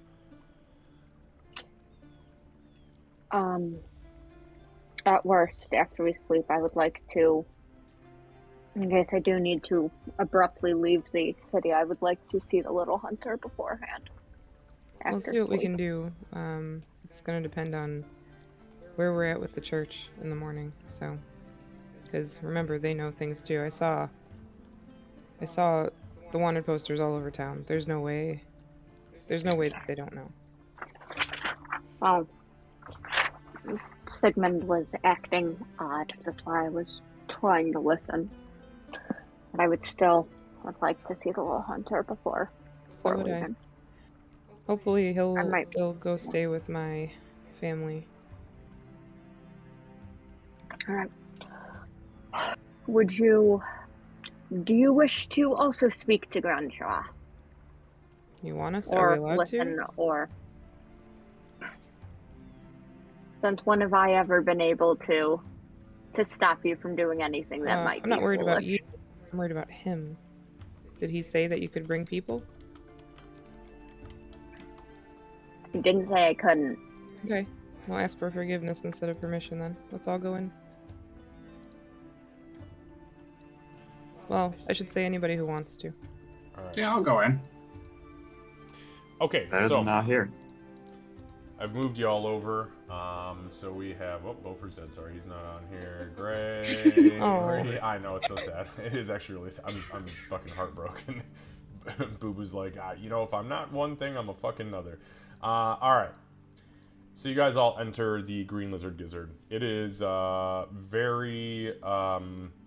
It's dead in here. I mean, it's almost 11 o'clock at night. Everything is winding down. We'll say that there's one patron all the way in the back, and he is already very obviously thrown up on the floor as he is sitting with his cup spilling ever so slightly over his head, and he's humming a tune to himself. And it's weird. Gray, the tune just sounds like a bunch of beats. Dum ba ba ba ba dum ba ba ba ba dum ba ba ba ba dum dum dum dum. And sure as shit, it's your fucking tune, dude. Yeah, is he the guy that one of the few I charmed yesterday? Yes, it is. Yep. So you guys enter and you see Grenshaw. He's behind the desk, and he kind of he looks out at you guys. Oops, there's Grenshaw. Sorry, wrong guy. I had the butcher. Fuck me. So he kind of he sees you enter, and he kind of licks his lips, and you see the tusks, the one half broken tusk and the one sticking up out of his lip, and he kind of eyeballs you. Looks around the room. I don't think we should have this conversation here. Meet me in the back in 3 minutes, yeah? Is that to all of us? He's looking you all up and down.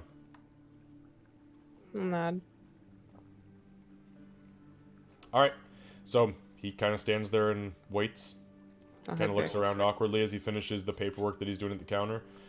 So Bree just kind of stands there waiting too. He kind of looks up and over the bar and he goes, Oi! Henry! No, not you. Oh. Henry! Wake up, you fucking lout. It's time to go, mate. You're pissed drunk. He ain't coming back for you. Stop wallowing in your fucking ale. And he walks over. He grabs this guy by the shoulders and lifts him up. And the guy kind of starts crying. And he carries him to the door. And he throws him the fuck out of the tavern. Jeez. And he turns around and he kind of like looks around and he's like, that fucking weird guy you were with the other day. The bard. boy's been hung up on him ever since. Like some sort of bewitching got hit with him or something. You know how those types are. I don't know. I thought he was pretty dreamy, personally. I mean, don't get me wrong. He was okay, but I've seen better street drummers. And he just continues to move. I haven't. It was a subpar performance. It's great. Goes straight into edgelord and emo. No, not even edgelord. He's literally. Done better. He looks. Yeah, no. He knows he could have done better. She's gonna exhale through her nose in it's not a laugh, but it's pretty damn close. Alright, so does everybody go back into the back room?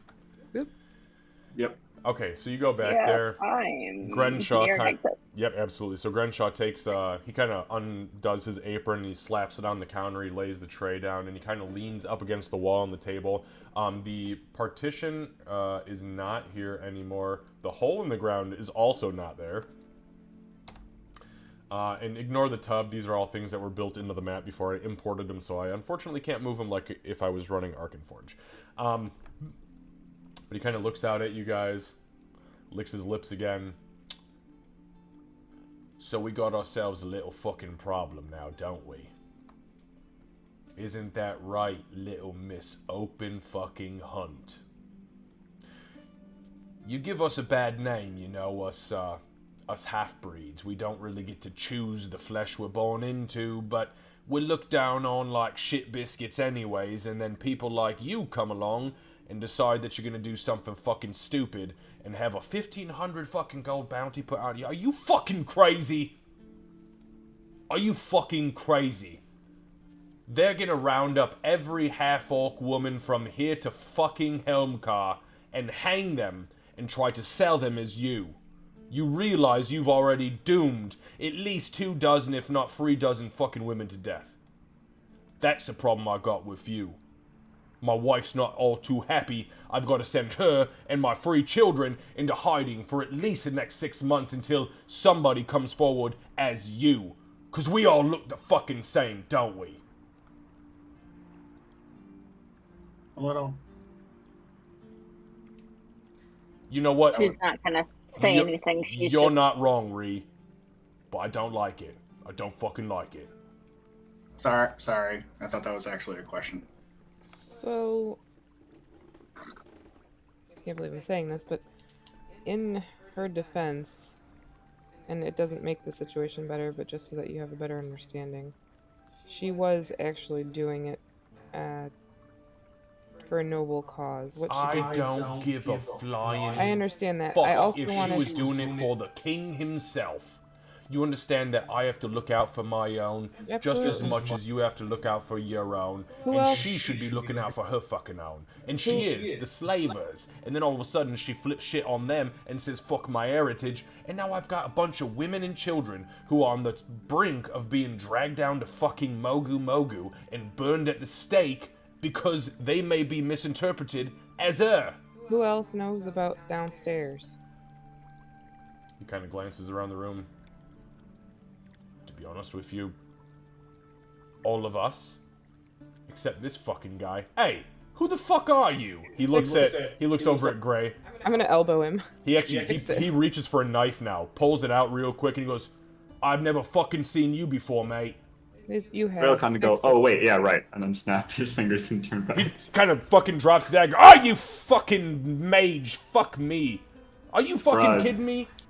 You know, that man has been sitting in that fucking corner for like 18 hours, drinking himself to piss and puke because of your dumbass. Be worse. To be fair, it just means he did his job, right? No, that's fucking nonsense. I've got to clean up after that. Also, I don't take back what I said about your performance. You could have done better. You were out fucking step, mate. You're absolutely right, yeah. He turns back to she. Alright, where will we? So I was saying, nobody else knows about downstairs. No, the entire fucking city guard does. They do. Yeah, who do you think cleaned up the fucking corpses? The mortician across the street, who then went and alerted the fucking city patrol. Then, last night, actually, like 4 hours ago, I had the fucking mayor show up at my front door wanting to see the hole in the ground. I showed it to him and he said, well, we might want to hush this one. So I fucking patched the hole, got rid of the tub. Well, fuck me, now I'm out of all sorts of money because people like to take baths here.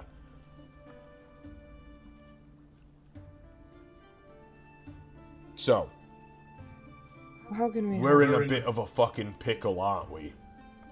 What can we do? You got two fucking options.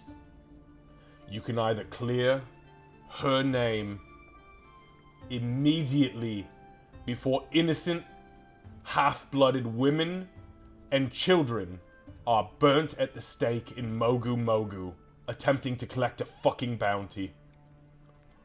Or you pay me 1,000 gold pieces right now, and I get a hold of my contacts tonight, and we start evacuating said women and children to the capital cities where I know these fucking slavers aren't going to get them. The choice is yours. Otherwise, I'm about to run out this fucking door, grab the town guard, and have him sniff her trail out so we can get the real culprit out of here. I'm only doing you this justice because of the justice you've done me. Can I... You'll understand this, I'm sure. How do we know that we're not going to pay you and then you're going to tell them anyway? He kind of, like, leans down, like, into your face. He takes a step forward and gets into your face. I'm like 7'4". Yeah, this Gotta get guy's on his like tippy toes. this guy's like 6'6", so Okay. you're still Solid taller than boy. him. But he literally gets up into you, looks straight up into your eyes, and through gritted teeth says, "Do you seriously fucking think that I would let dozens of my own kin die on a pyre because of some fucking quick get-rich scheme? Because of one fucking traitor? That's not what I asked. I said, how do we know that you're not going to go get the guard? Look in my fucking eyes. I know what you are. Patcher of wounds." Roll an insight check. This is for your passive insight. I very rarely use it. You are very frightened of this man right Roll the now. 1. Okay. Well, I mean, it sounds pretty sincere to me, guys.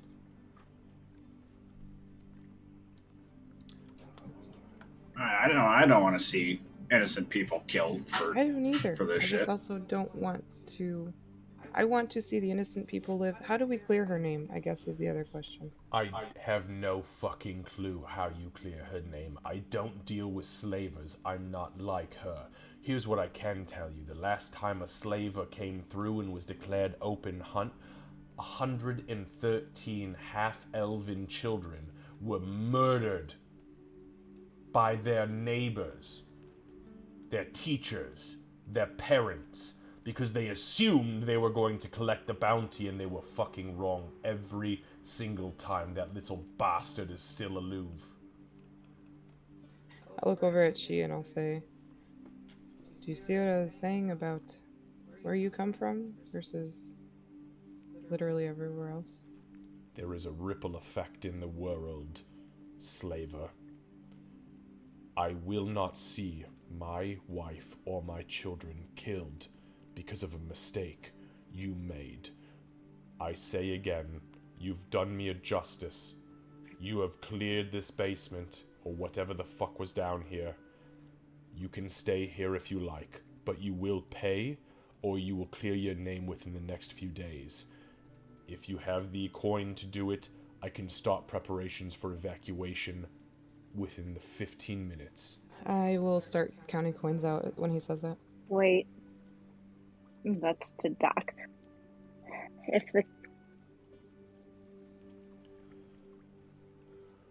the camps see me, Who can? it'll at least buy time there. If any of the bands see me, it'll buy time here. He kind of looks at you through squinted eyes. You think they communicate with people in the city? As if they, not directly, but They do obviously move fast, considering this whole thing started days ago. Yeah. I don't know why there was a centaur this far north. It's not common for them. Well, you know that. They must have been looking for somebody important. Hopefully whatever you did was for a noble cause.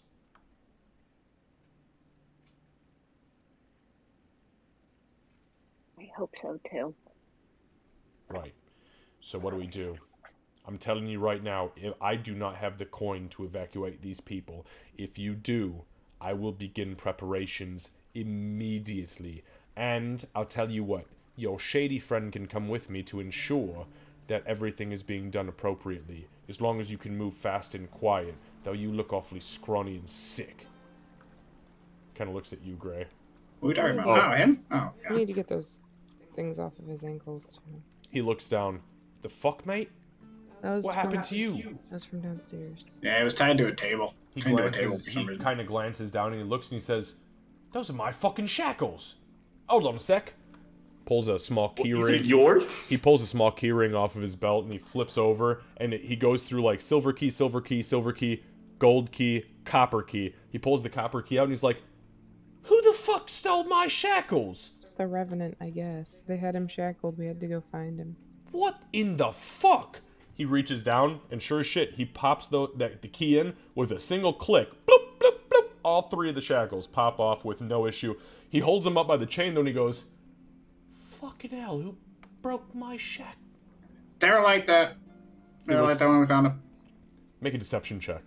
It's been a weird 12 hours. You don't have to worry about it. The person who broke them are dead. I know what it was me. Lucy can't I remember. rolled an 8. Nice. He looks down at Yuri and he goes, "Oh, fuck me. All right." Yeah, right. That's what I said. It was weird. I mean, what can I say? All right. So I continue counting out the coin. Okay. I'm gonna He step over to Doc. As you're and doing I that, can by the way, cross he it. pops open a coin purse of the pocket plate and he begins to shovel the coin into it. As he's counting it out, and you hear him say, like, every 5 or 6 seconds, the name of somebody that sounds very ethnic in nature to you guys.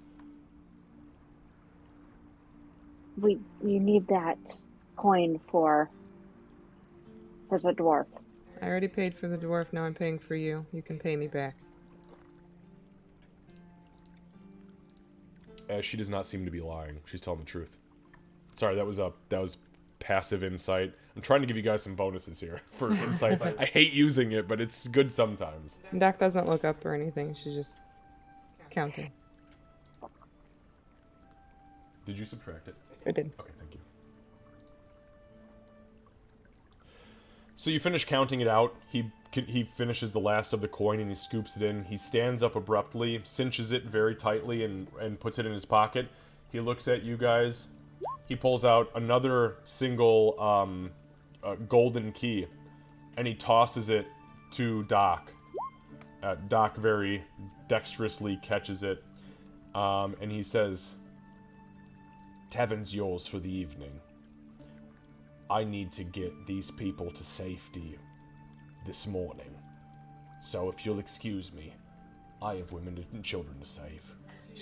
Doc puts a paw on his shoulder and she says, "Just so you know, I meant no offense. I want your people saved." You feel his shoulders are trembling, actually like adrenaline trembling underneath your touch. And he looks up at you and you can see tears running down his face. And he just says, "You do what you have to do. And then you need to get the fuck out of this city. I'm going to save these people. Because if I don't, nobody else will. Thank you." And he looks Is at... that audible enough that it can be heard? Oh, clear as day. He's standing right in front of you. I wasn't sure if he was speaking real quietly at Nope. that. And as that happens, he switches to Orcish and he looks straight at you, and he says, "You've done a disservice to your people.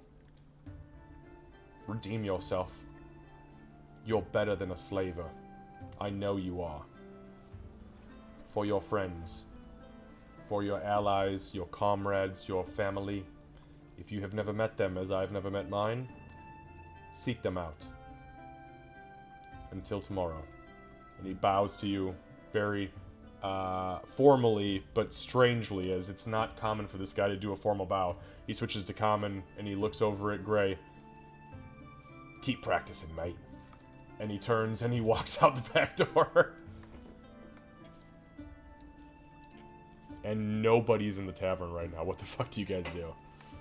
Let's lock the doors and fucking party! Home Alone style. We're gonna jump on all the beds. She's gonna sit heavily on something that's sittable nearby. Because I don't know what's still on the map. Hey, how much gold did I tell you? Was it 1,000? Okay. And so you guys had 24.52. Okay. Just Yep, and then I had 11. No, yep, no problem. I knew I gave you guys a fuckload of silver, so. Okay, sorry about Doc that, will guys. head I was over asking to- a quick clarification question about money. Doc will head over to the bar, Okay. and I'm not gonna like wheeze the juice or anything, but I'm gonna pour myself a shot, and I'm gonna pour a bunch of shots. Yeah, there's like 6 kegs there that are all labeled different alcohols. One of Is them there has Fire a Belly? huge. I was just about to say. One of them, which is a cask about a quarter of the size of the other 4 or 5, is got a very clear stamp on the front of it, which is the shape of a flame, like the generic shape of a flame, with a circle around it and a big red X stamped into the middle of it, and you immediately everybody recognizes it as Fire Belly. Yeah, so I'm gonna pour out some shots. Oh, thank God you said shots. Yeah. We ain't drinking glasses of this shit. Well, she knows better. So she's gonna pour 2 shots for each of us, and she's gonna say, "Are you coming over here or not?" Bree? Oh yeah, no, I'm here. I'm, Yeah, right, Ree's I'm right literally next right to here you. next Oh, to is she? Okay, cool. Yeah, it's she. That's Surprise! Oh, yeah. It's gonna take actually like a solid like 2 minutes before she's gonna go into that room, and when she does, she looks a little bit strange for a second, and it'll probably take a second to realize that she was probably crying Holy shit. and had wiped that Doc will- away. I assume Doc will notice that, but she's not gonna draw any attention to it. She's gonna thrust a shot glass into she's hand. And even you recognize the familiar scent of what is essentially cinnamon whiskey times 3 into your hand as it hits your nose, and the first thought in all of your heads as you smell it is, oh fuck, this is Dwarven Fire Belly. Everybody knows this liquor exists. It's extremely expensive, and it gets you shitty. And I'm gonna hold up my shot glass, and I'm gonna say to Bofur. Wait. Yeah, raises her glass. To Bofur. Well, bring it back to Bofur. life, probably. To Bofur and the little hunter. Grit. While you all do that, Grit's gonna be behind because he doesn't like drinking strong stuff. Is there something like light? Like, what are the other options besides the Dwarven Fire? There's like 2 copper a cup piss water ale. There is 2 versions of wine. There's one white, one red. Both are from Pinot, which is a town to the west of Brie, which, ironically enough, sells nothing but wine and grows grapes. And then there is a couple other darker beers. I'll probably take Never the, thought the I had to red get wine. this specific about alcohol in a tavern that you guys have the control of. Oh yeah, red. Okay, so you grab the wine, you hold it up. All right, so everybody takes a drink. Yep. All right, Fire He's Belly gonna people. sigh and go to missing out on 1,500 gold. All right, Doc She give me a Constitution saving I'm throw, not please. good at these guys. I kind of hope that I lose. Oh, I'm very good at this one. Oh no. Oh no! What What happened? the fuck, Rage first, dude. Oh no! I got a 6 on my con. That was a terrible roll. I have a 0. All right, so Doc and you guys, you throw it back. You feel that familiar cinnamon burn all the way down. You feel it line the entire circumference of your stomach, and you feel it start to drip. And you're like, whoa, what the fuck? But you resist the effects. You're like, whoa, what is this crazy dwarven shit? I've heard of it, but man, I don't think I've ever actually tasted it. Like, we tried to rob people. I think we actually drank it in Bofur's. Yeah, That's we right. did. It Cottage, was. yeah. So as you take the shot, you're like, oh man, this just doesn't hit the same way. And all of a sudden, boom, you are immediately buzzed. Ooh, Oh, This yeah, is got both were nearly. I got the stronger shit here. Ooh. That's Well, right. maybe Yep. blow Bofur says himself that's up when we're with that. singing. That's right. Yep. That's exactly right. All right. I think I'm gonna sleep. Okay. What's Which everybody else room? doing? It doesn't Reese- matter. It's Bree's gonna try to find some, this is Gray some asking. jerky or Oh, something. oh. Asking me what? Yeah, Gray it's said Gray which asking room. which That room. was really creepy, Gray. Which room are you staying I want in? to know which one I should not take. kitty person? Yeah. I don't know. Whichever one looks. Here, let me reveal some more for you. By the way, guys, this is the stuff you hadn't seen before. And boop, there's more rooms. Oh, yeah, my I'm gonna sleep god! in a Yeah, new there's more room. rooms. I'm gonna And sleep they in one are of them. all empty. This inn is 100% empty. I'm gonna sleep in one of the rooms Zombie where the undead open didn't food attack up. us. Yeah, the one that doesn't have a hole in the wall. Okay, the holes have been repaired. Barely, but they've been repaired enough to where there's just a minor draft. Okay, so everybody takes to their rooms for the evening. Give me one. For Oh, sorry, go ahead. Yep. as Doc goes to the room, Gray will probably pop and be like, another Oh, gift hey, from our Gray. mutual friend. Hi, another gift from our mutual friend. We'll give her the. I'll take it. Okay, give me How one long second. did you have this? Not too long. Have fun. And he's gonna go to one of the fancy rooms, which you missed out on last time. Your boyfriend. Okay, Candace, I saved it to your journal specifically, so if you click on your journal and click Yes. letter, it's called Letter from a Friend. You can click the, no, in the middle, yep, right there, boom, there you go. Okay, so, for the sake of brevity, everybody rests through the night with ease. It is a very peaceful sleep. If anybody was suffering from a level of exhaustion, it has officially been removed from your character sheet. If anybody has leveled, which is Kat and Lucy, you officially have all of the leveled abilities, including spells. When you guys awake in the morning is crisp. It's a little bit chilly, but not chilly enough to need like extra blankets or anything like that. It's pleasant. It's welcoming. You guys wake up. Lucy, you already have spells, so that's not a thing. You drum your instrument for a little while to kind of get your energy ready for the day. Kat, she will, wake up. She goes through these like weird instinctual thoughts, hashtag thoughts and prayers. You go through these thoughts and prayers that allow you to regain your magical prowess. Oh, thank you. Yes, and if anybody's rolling hit dice to heal. Oh wait.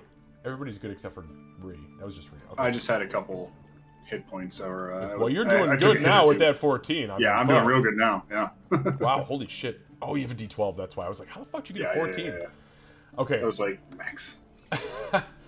Anybody who has spent hit dice during the last short rest, if there was one, you have gained half of your level back, rounded down, so you have all gained 2 hit dice back to spend during short rests.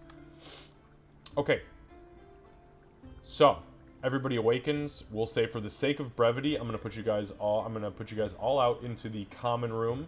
We will say that today, for those of you who are alive, because I do want to hear Bofur's beautiful voice tonight at some point in time. That's fair. Yeah. It is now Sunday, the 8th of Mugem at 7 o'clock in the morning. The tavern is empty. There are no knocks on the doors. The fires have all gone out. It is just you here. You have finished your preparations for the day. What do you do? I have a question for you. Yes. So, I don't want to. Hold on.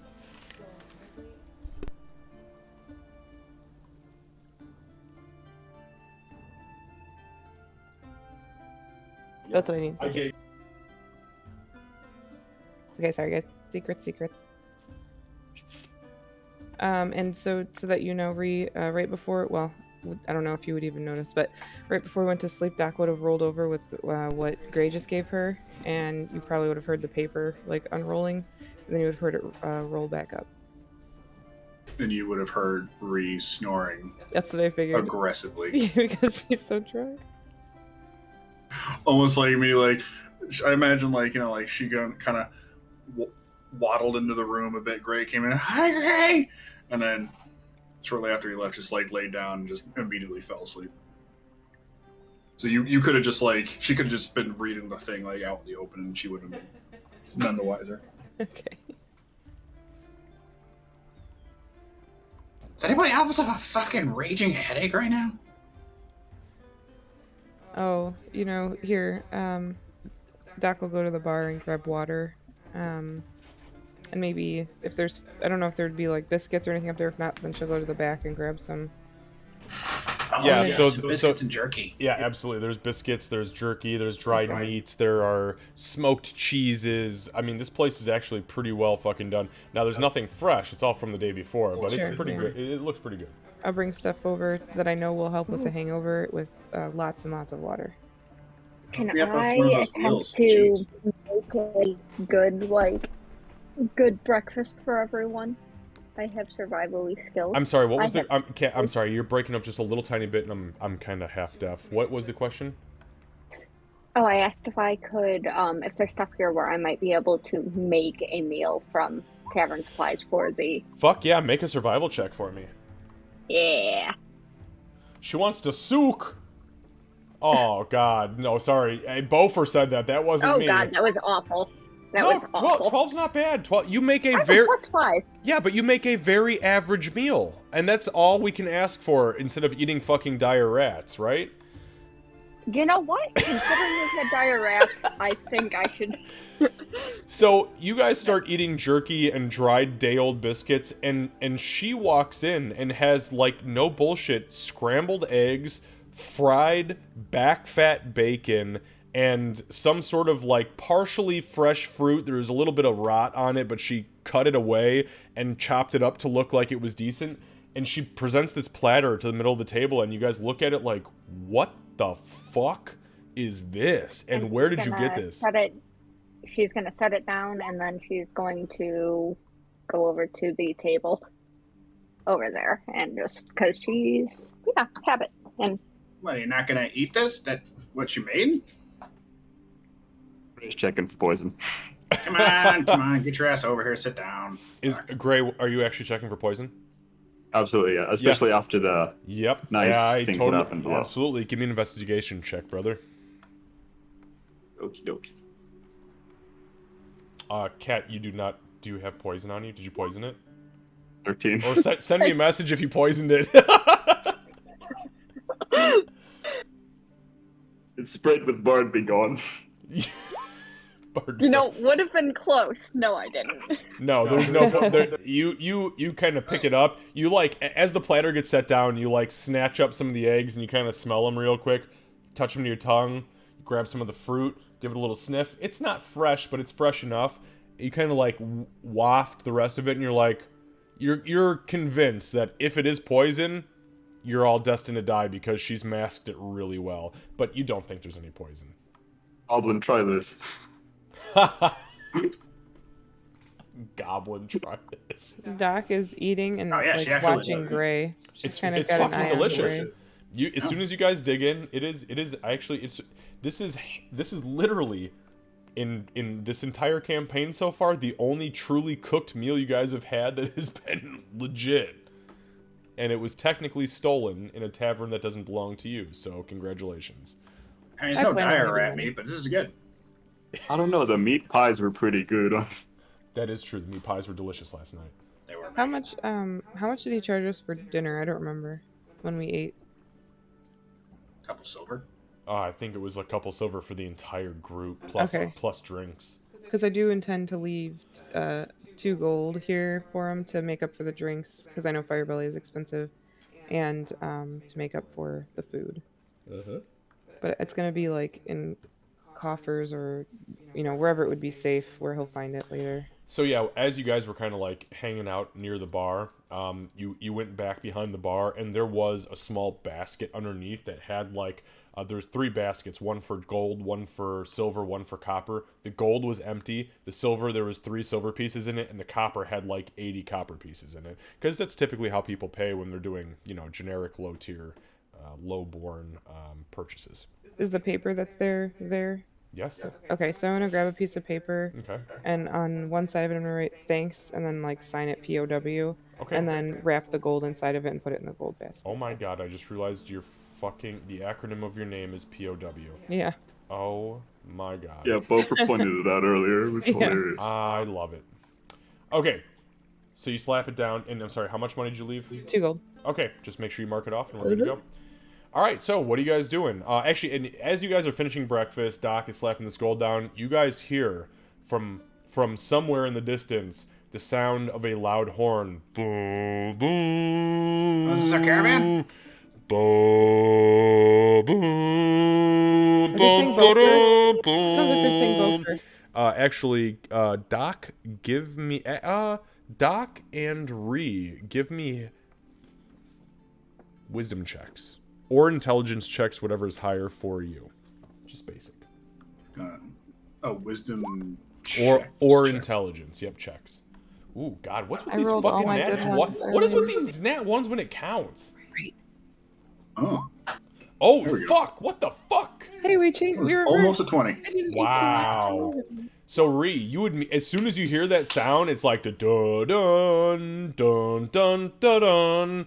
That is the sound that any major city plays when an envoy or a convoy arrives in the city from the capital of Helmcar. Oh, fuck, that's a Helmcar horn. Yeah, I knew that. I'm still looking at Gray. I did. So this Helmcar, that's where the caravan was coming from that we Yes. need. Yep, absolutely. That is exactly that is the case. So yeah, we will say like, oh shit, that's a Helmcar horn, and she'll get up and run out of the tavern. Wait, Is there a Rebolts. is there a fireplace in here? Yeah, it's right behind you guys, right here. Okay. on Oh, the sorry. map. I have our portraits over it. That's why. Oh, okay. I'm going to. I'm God, gonna. look, you watch us from up top? Yeah, sometimes. I I'm kind of like that you watch us so big. Fuck, I got you guys as little portraits. Candace is like this huge I portrait can along see the everybody. top. What the fuck? You know, everybody's itty bitty on the bottom. Doc, we'll Yeah. finish our food, get up, walk over to the fireplace, and toss a piece of paper into it. Kevin. Yep, I got you. Just delete And it then from I'm the gonna inventory. Let's I'm go gonna on. wait. I'm gonna wait for it to burn too. I'm not gonna just walk away. Okay, yeah, over the course of like 10 seconds, it hits the fire and turns to ash. And then I'll go outside too. Okay, so everybody Do goes we- out. Oh, sorry, go ahead. Sorry, Kat, go ahead. yeah, before like leaves, do we need to go back into the basement to get any of the dwarf's things?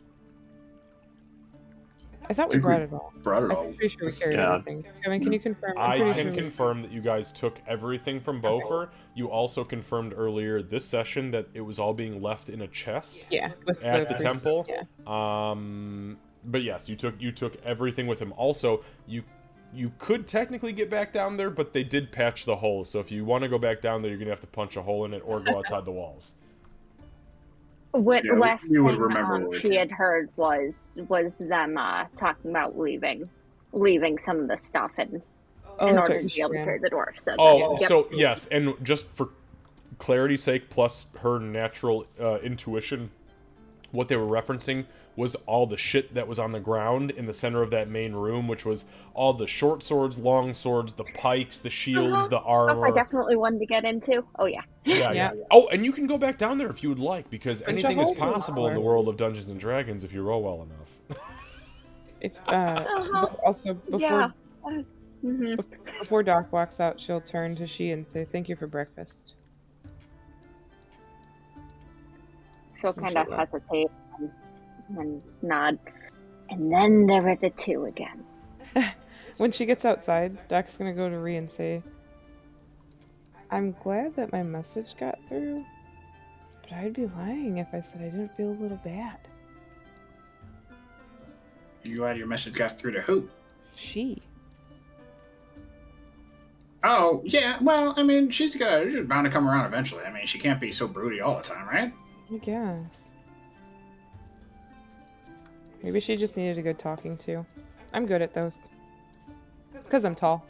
Honestly, I think it was because Oh. again the threat of the random people being murdered. I don't know. So, I mean, Don't take this from me, Ree. what? Oh, no, all right, fine, it's yours. You did good.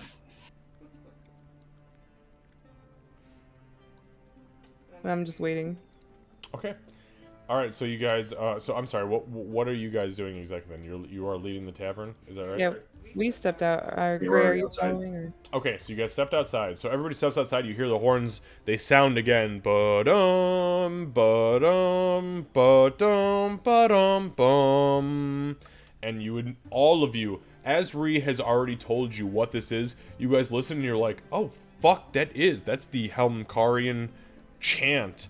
The, Helmkar, hail the laughing king. And you notice it immediately as it rings in. And you know that there's an envoy from the political structure or a convoy from the merchant or priestial structure who has just arrived in the city. We need to go over to the church, and you need to have your hood up. Try to stay behind me as much as you can. That was to she. Two things. First, yes, she wouldn't leave the tavern First, without her yes. hood being up. Second, Lucy, you did the finger up thing, did you? Yeah. As you say this, Gray's gonna go, I forgot something in the tavern.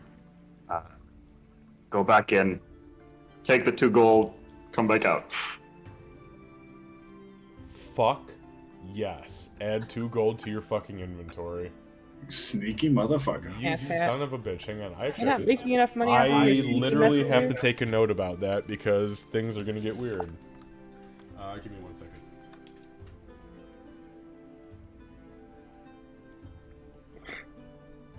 We When have he a comes- villain. We have 2 villains in this party. This is One more subtle than the other. When he comes back yeah, out, and I'm not even meant to be a bad guy.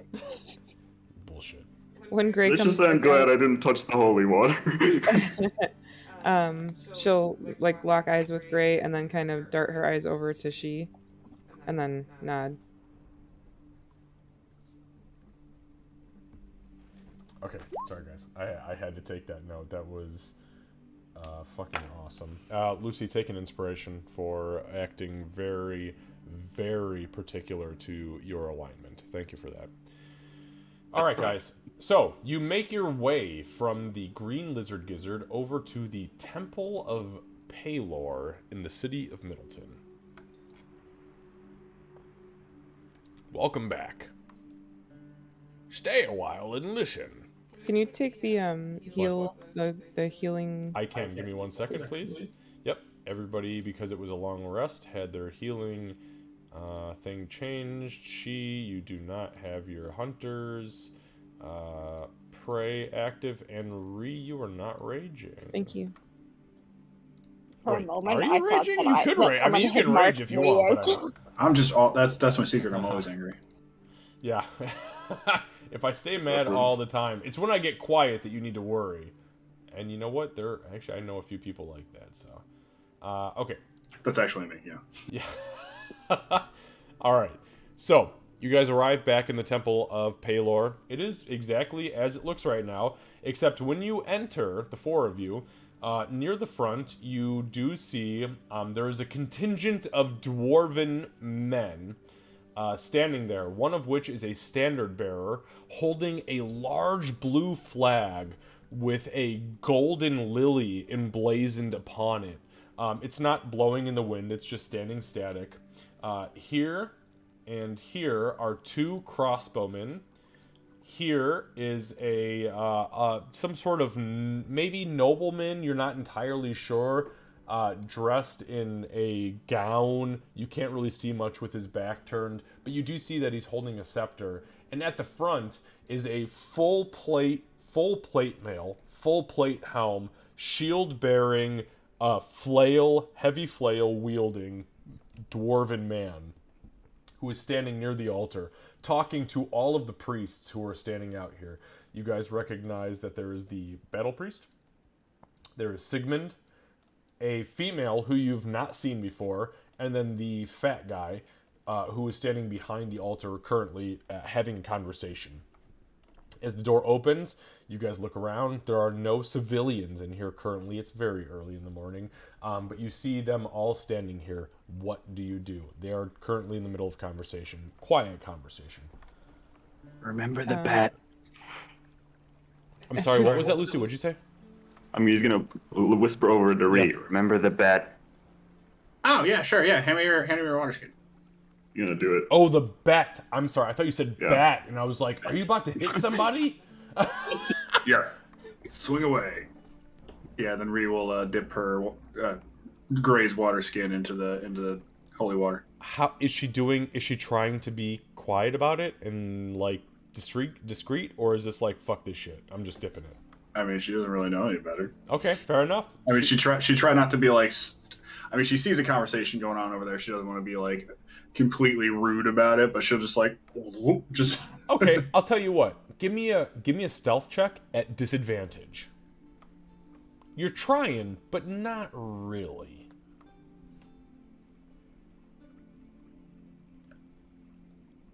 And Gray will be by the door, not in front. He'll be like. Guess we're gonna take that natural one. Yeah, feel free to switch yourselves around however you want. So you dip it in. It's very loud. Sploosh! Glug, glug, glug, glug, glug, glug, glug, glug. Nobody seems to notice.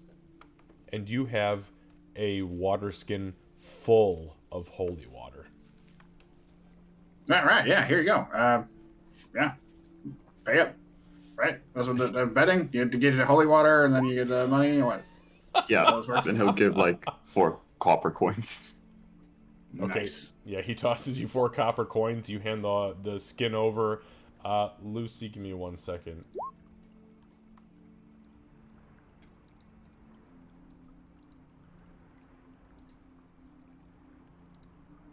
Okay, so you have 5 charges of holy water from that water skin.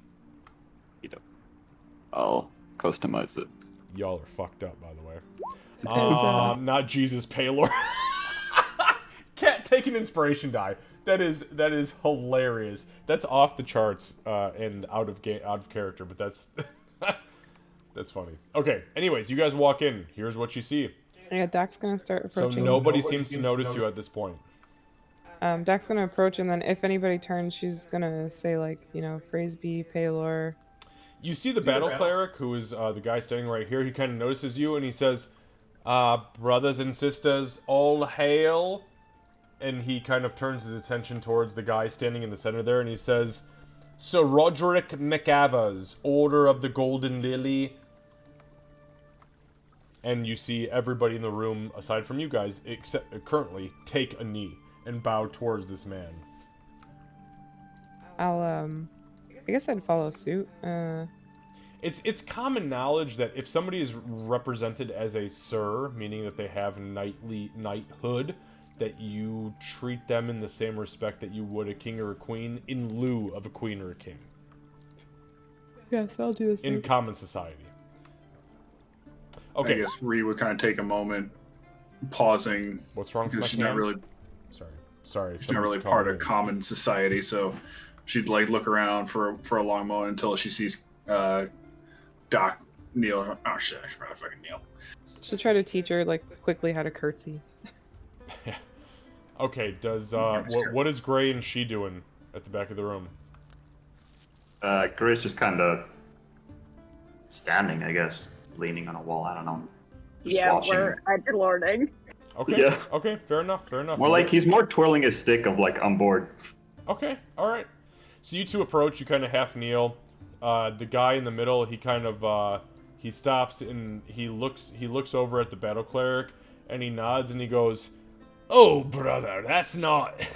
Come on now, that's fucking silly."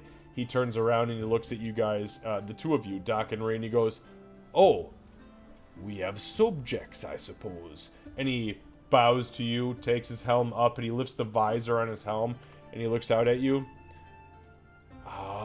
you must be the people we were expecting, I suppose. Where are your friends? And he kind of looks up beyond you.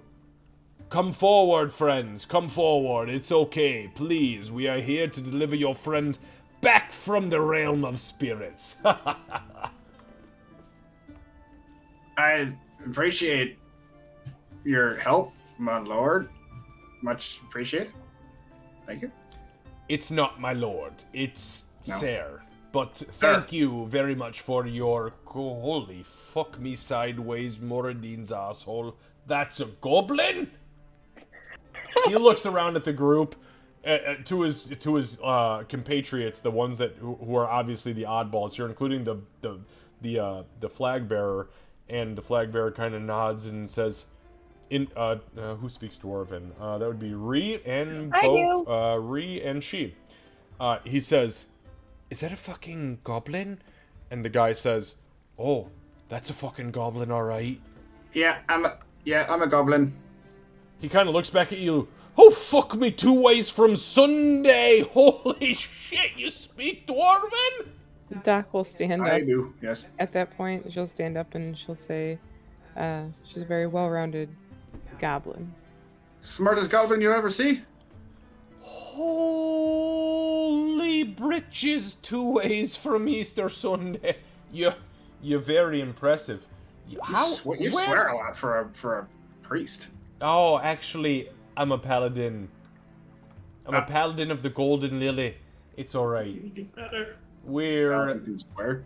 Well, I do. Absolutely we can swear. Are you kidding me? Have you ever been to the Dwarven lands? There's lots of crazy shit up there. Doc confirms with a head nod. Mm-hmm. Oh, cool. Have you ever seen a manticore? A 7-headed hydra? Have you ever seen a kraken priest raised from the depths to swing tentacles at your brethren, rip their heads right fucking off? You're bound to swear. Mordine be praised. Am I right, sister and brothers? Yeah, that'll do it. Yeah, I get it. I get it now. He kind of looks back down at you. But on a serious note, your friend here, Bofur the Brave, he died fighting a spectral avenger. Some say that it was the spectral avenger of his own father. Is that right? Yes. Maybe. I never met his father. I don't know. He kind of blinks heavy. He looks out at you. I think I'm the one to bring him back from the afterlife. Do you think he'd accept that? Or are one of you more apt to bring him back for me? Nope. Oh, nope. no, we tried it. We tried that. You will accept it. He kind of nods heavily and he goes, "Oh, alright. That must have been the wasted revivify scroll I've heard so much about." And he turns back around and he says, "Brother Sigmund, I've prepared the scroll myself. I've infused it with my own divine essence. I am prepared to read from it. Are you prepared to prepare the ritual?" And at this point, Brother Sigmund, who is now staring daggers at the back of the room at she, kind of blinks heavy and looks around at the lot of you and says, yes, sir. I believe I'm ready for the preparation of the ritual. I'm so sorry. Yes, we will do it. Brothers, sister, to me." And as he snaps his fingers, the remaining priests carry the body of Bofur out into the center of the room. They gather around it and they begin to prepare a ritual circle. May I know sometimes it helps to contribute things to the ritual. May I contribute something? Give me one moment to move some people.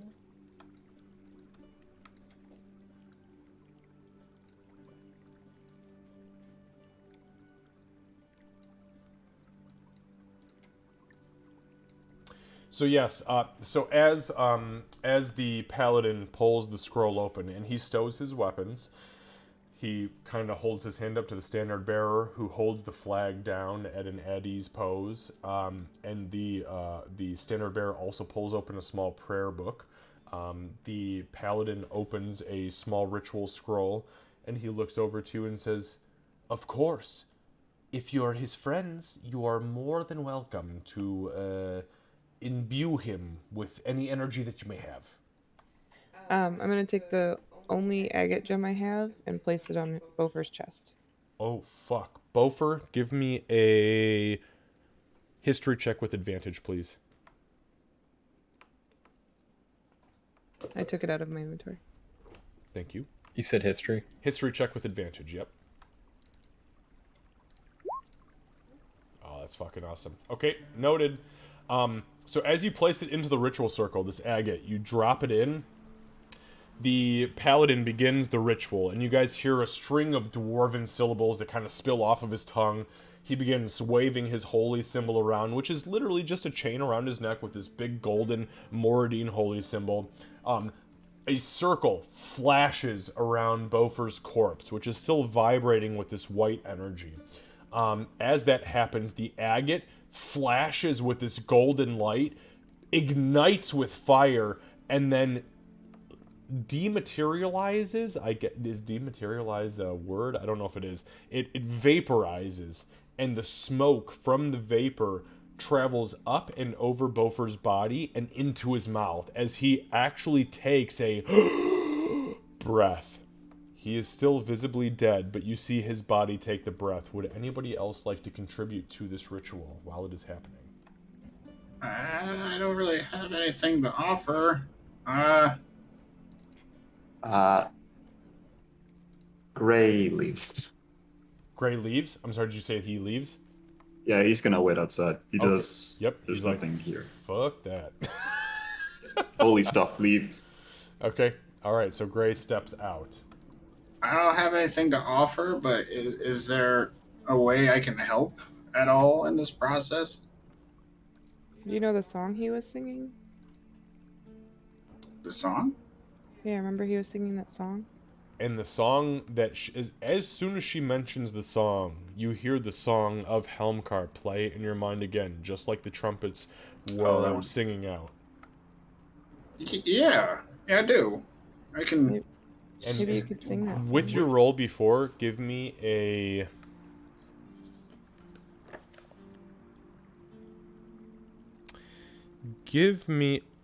If you are proficient in religion, give me a religion check with advantage. If not, give me an intelligence check. Both are awful. I try so hard for you guys. I know. You So said I with guess advantage, though, right? if I'm trained in religion, then I can. But I just good old fashioned intelligence. Yep.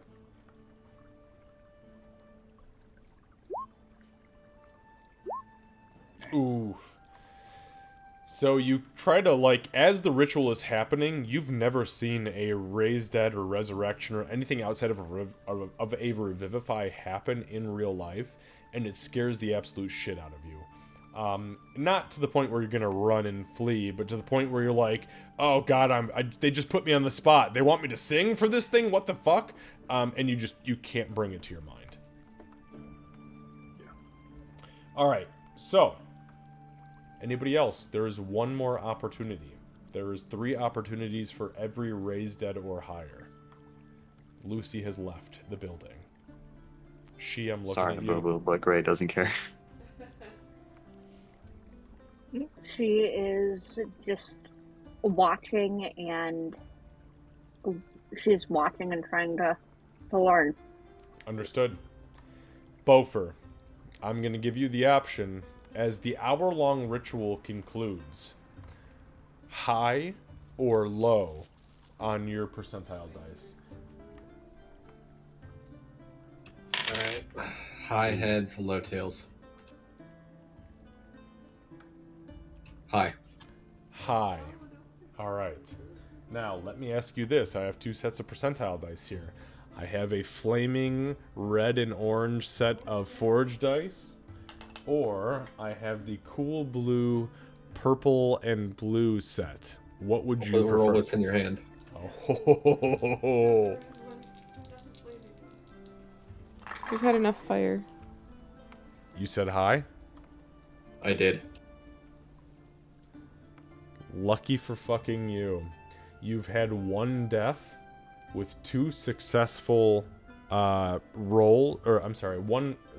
roll on your investment into the ritual, which means it put your 2% chance of permanently dying or not being able to be resurrected via raised dead from 2% to 1%. And I rolled a 93. And that was fucking close. That's what happened to me, man. Winnie can't ever get resurrected because I said hi and he rolled 100. I did it. I literally looked at the dice and I said, I'm gonna throw up. So, Bofur, as you have been floating through the ether for the last day, you have seen and heard all of your ancestors calling out to you from the underworld as Moradin is calling you closer and closer to the light. No, you will come to me, my son. I am the one who has created you, and I am the one who will claim you. Your ancestors call out to you. It's not your time. Bofur, it's not your time. Your mother, your father, your sister rely on you. And the sister is what's resonating within your soul as you refuse to give up.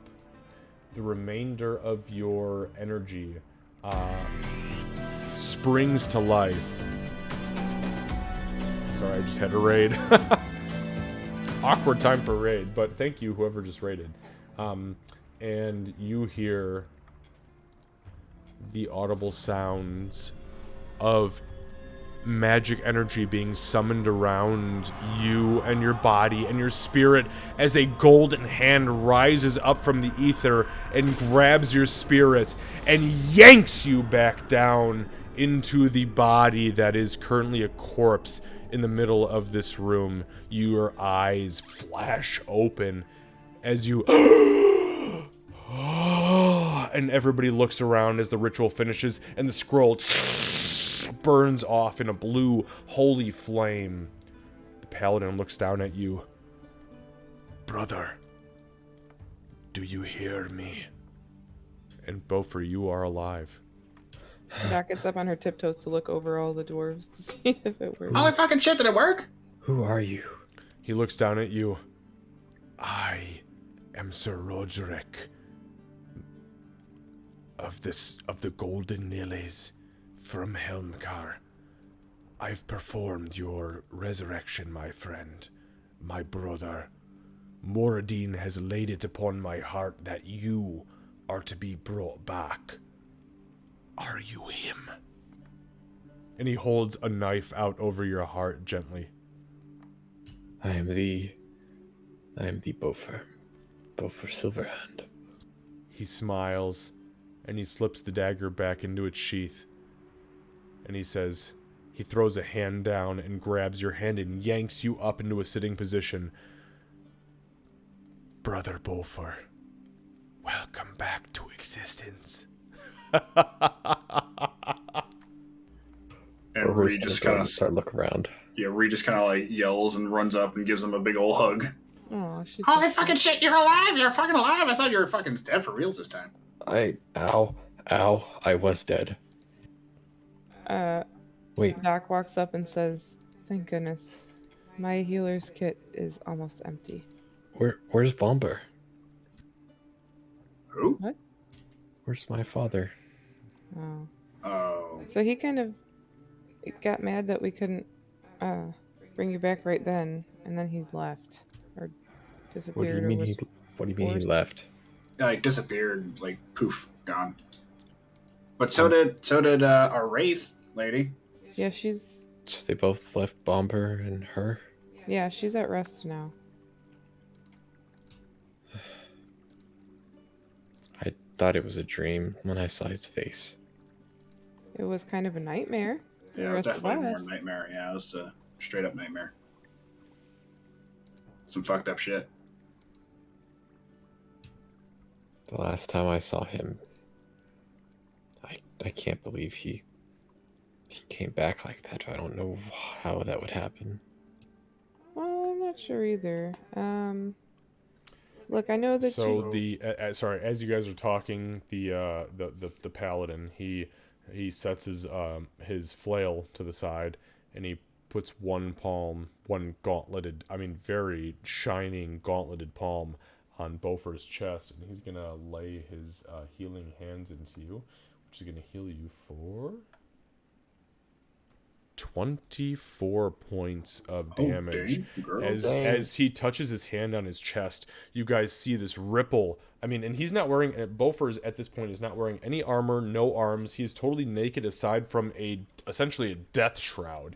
And his body, where all these scars and wounds were very loosely sewn up, immediately flash with this hot white energy, and then seal close. And you see this guy lean back, and he wipes his brow, and he goes, Brother Bofur, I've seen beyond the ether. You are meant for great things. You are meant to lead people. You are meant to lead these people, I think. Is that right? I've almost died twice. I have died twice. I've been through a lot, and I don't know if I can lead anybody.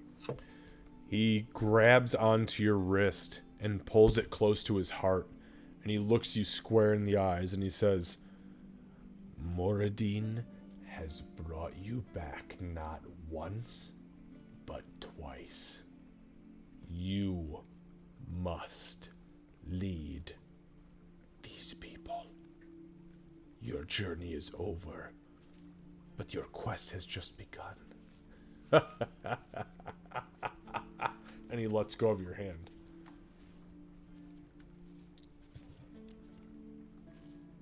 I must speak to him again. It has been a while since I've felt his presence.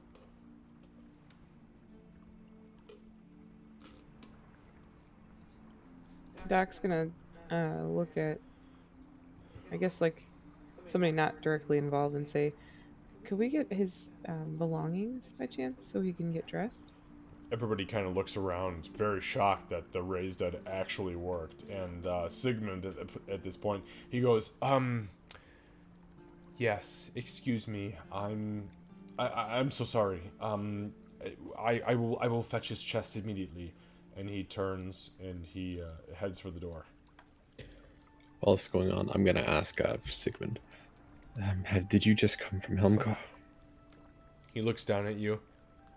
But of course, brother. I've brought my convoy down to replenish the Middleton Church of Paylor. They needed raised dead scrolls, and they needed resurrection scrolls. Apparently one for you. Guess I'll be making a trip back north and then back south again, eh? I guess that's the truth, I guess. I see. And Bofur, give me a religion check. With advantage, please. Okay, I'll take the 12. You guys are rolling a lot of fucking ones tonight. I do not like this.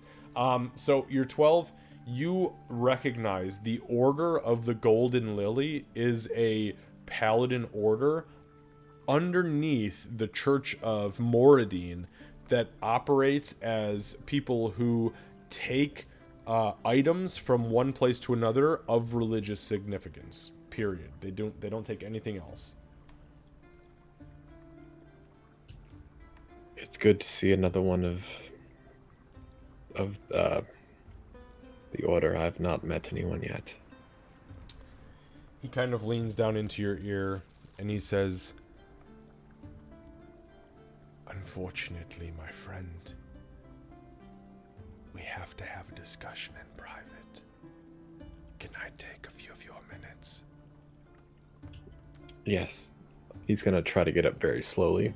He reaches up immediately. A gauntleted hand comes down, grabs you around the back of the shoulders, and lifts you up with almost no pressure whatsoever. The other hand literally drops the shield and grabs your other shoulder and lifts you up as best as he can. And he whispers in your ear, "You're going to be okay."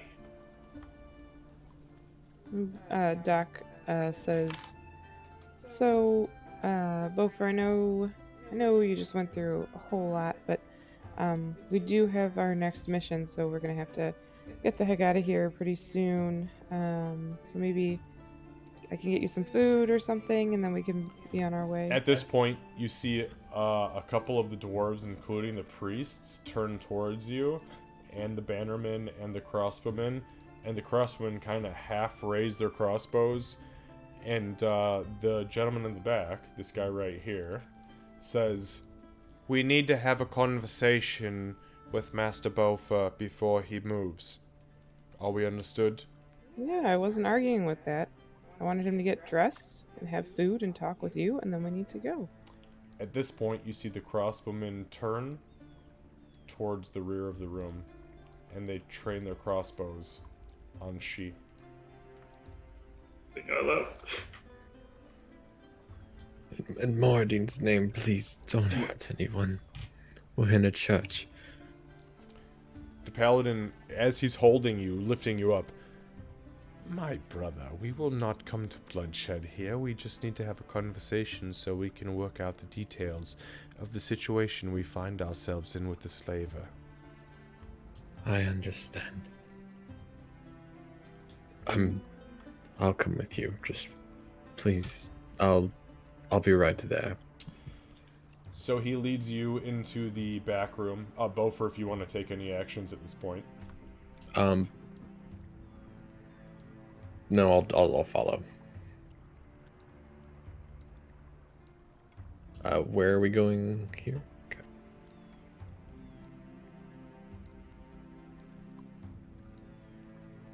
I'm assuming the crossbows are staying trained on me. They are absolutely 100% trained on you, locked and loaded.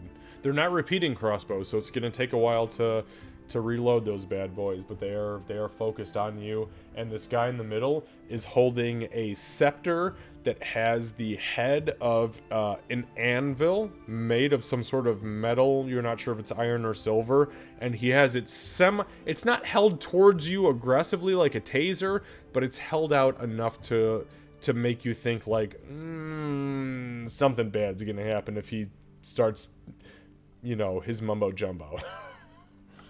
Yeah. Then I'm going to, then I'm just going to stay absolutely still. I'm not passive in any way. Like, if I've got an opportunity to move, then I am, like, I'm not surrender or anything. I'm just staying still, non-threatening. Understood. Let me reveal some Staring areas. at them like, how fucking dare you? Just kind of my usual. All right. So, Bofur.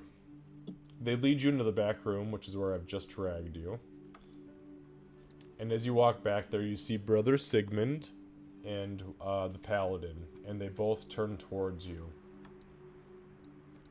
And they both kind of sit you in the corner, and give me just one moment for some spells here. Time out. Yeah, where is Gray? What the fuck are you doing, Gray? He left. He went He's outside. Yeah, outside. So you gain 13 hit points of healing as both of these the paladin and the cleric lay their hands upon you, and they begin to mutter an incantation. As they finish, they both cast Cure Light Wounds on you. And Brother Sigmund, he kneels down in front of you. "Bofur, are you alright, my child?" I'm much better now, thank you. He kind of like lifts up your hair and looks at your eyebrows. He peels your eyelids up and looks at your pupils. He looks up at the paladin and he says, "I think he's all right." And the paladin kneels, and he does not have his weapon or he left all of them out in the main room, which should speak volumes to anybody seeing that. And he looks at you through gauntleted hands, and he says, "Do you realize that you're in the company of a wanted slaver, Bofur?" I was not aware that she was wanted. "By her own people, Bofur." I have an explanation for that. Speak it. Speak it true, because you know we will see through it.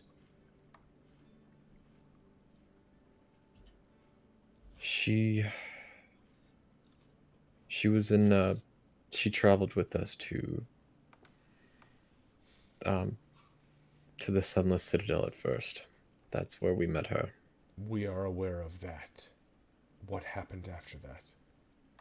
I'm gonna go ahead and explain what the happens of the Sunless Citadel, and again what happened after that until I'm gonna explain the last part. So we came across a group of slavers just outside of the walls of Middleton, where we ran across my mother.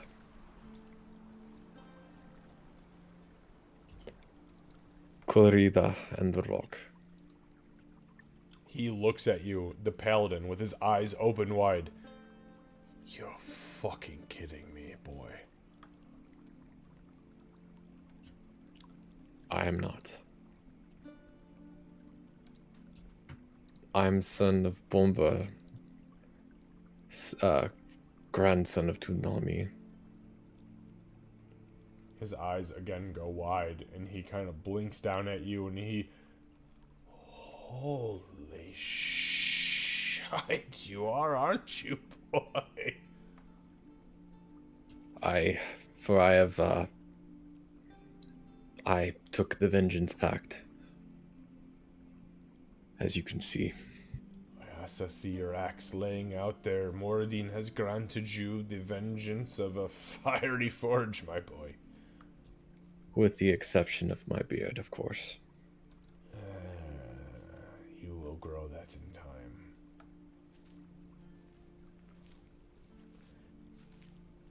So lay on us the next of the steps then. What is it with this half-breed woman?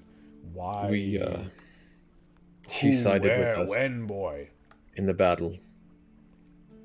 We took out many foe. A mage, a centaur, many warriors. He kind of blinks down at you. The fuck, boy? You killed all of these slavers from Mogu Mogu? Have you not heard the tales of them? They had my mother. Fuck. And what of your mother now?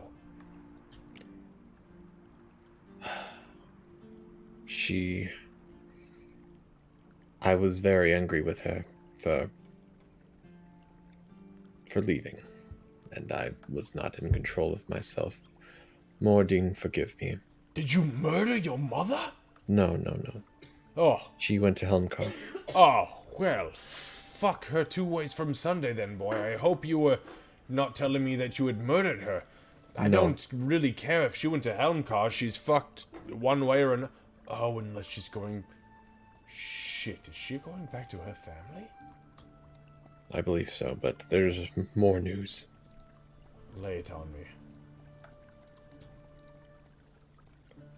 The firstborn of the Hammerthorns is deceased.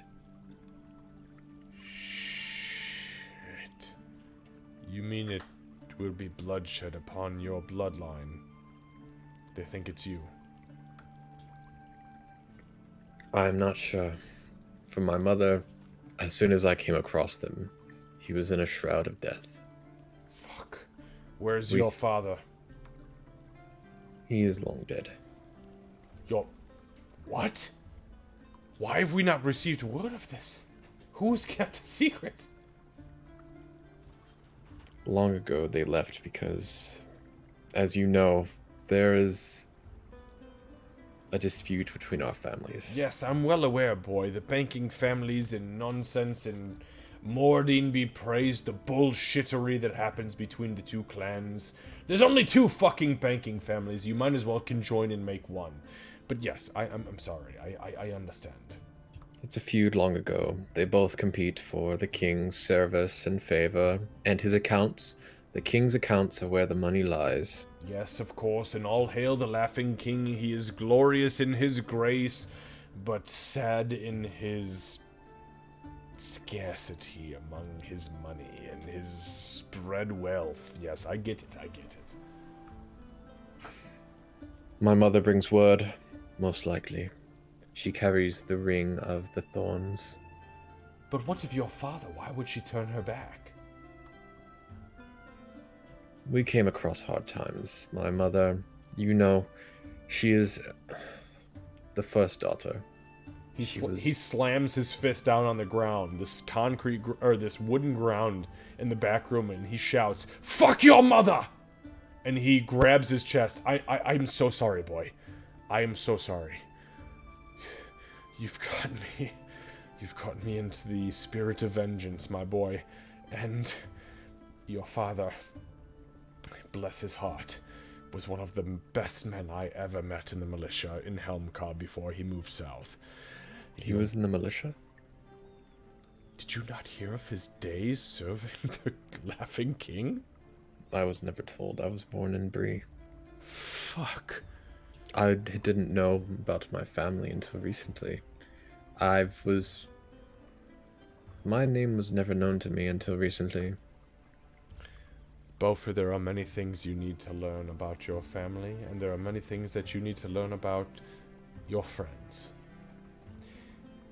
How much money does your group contain right now? Do you collect individually, or do you collect as a group, as a collective? We currently collect as a group. We do not hide from each other, for as far as I know. Can you and your group muster 750 gold pieces? For the 750 gold pieces, I can unleash universes worth of secrets to you. About your family. About the Laughing King. About your father and your mother. Will you accept gold? Will you accept jewels? He grabs you by the jaw, and he brings you up to his face, and he kisses you on the cheek, and he whispers in your ear, "Of fucking course, I will accept jewels, my boy." What do I look like? A halfling? Definitely not an elf. He looks at you, he looks at the ground, and he goes, "Fuck me! I thought I had a bad thing against halflings, but you don't like elves. That's alright, boy." I don't know, it's something. But yes, in my chest there should be rubies. They're my favorite, but my family comes first. He looks to the other dwarf that's in the room, and he says, "You, priest, where is my boy's chest?" And he looks down and he goes, "Sir, it's right back here. Let me lead you to it." And he turns down. Let me reveal something for you real quick.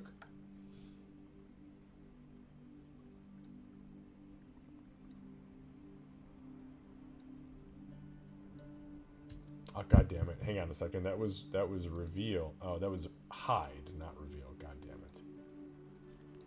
There you go. Alright, so you see... That's cool. Yeah, so as he pops open the room next to you, there are two massive bookshelves, literally from the floor to the ceiling, wooden bookshelves, and two small chests. And he points to the silver chest and he says, "Bofur Silverhand, is that right?" Yes, that's what I go by now. I cannot reveal my name too very often. He nods and he grabs your hand and leads you in and he says, "The silver chest is yours, boy." Understood. And you find 100% of your belongings inside the silver chest. I'm gonna go ahead and hand him 8 rubies. Or of the rubies. Holy fuck. 8? Whoa. 8 rubies? I have those from where we got them. Oh, yes, you do. Okay.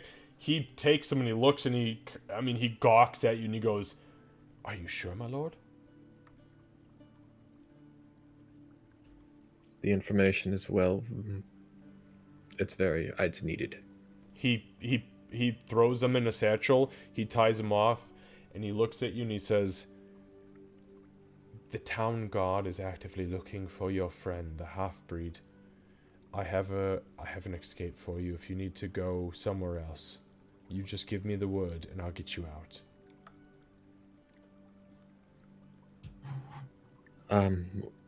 We will put that in furlough. We will think of this and speak to our friends, but He nods and he literally puts a hand over your mouth and he says, "You need say no more, for the less I know, the better off we are, in the name of pale law."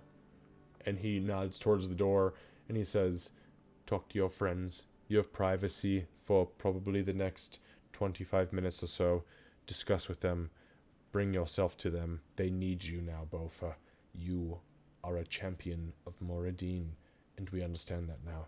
And the paladin nods and he goes, fuck right, he's a fucking champion of Moradin. Look at this boy. He's strong, he's strapping. Shit. Strong of will, strong of heart, strong of constitution.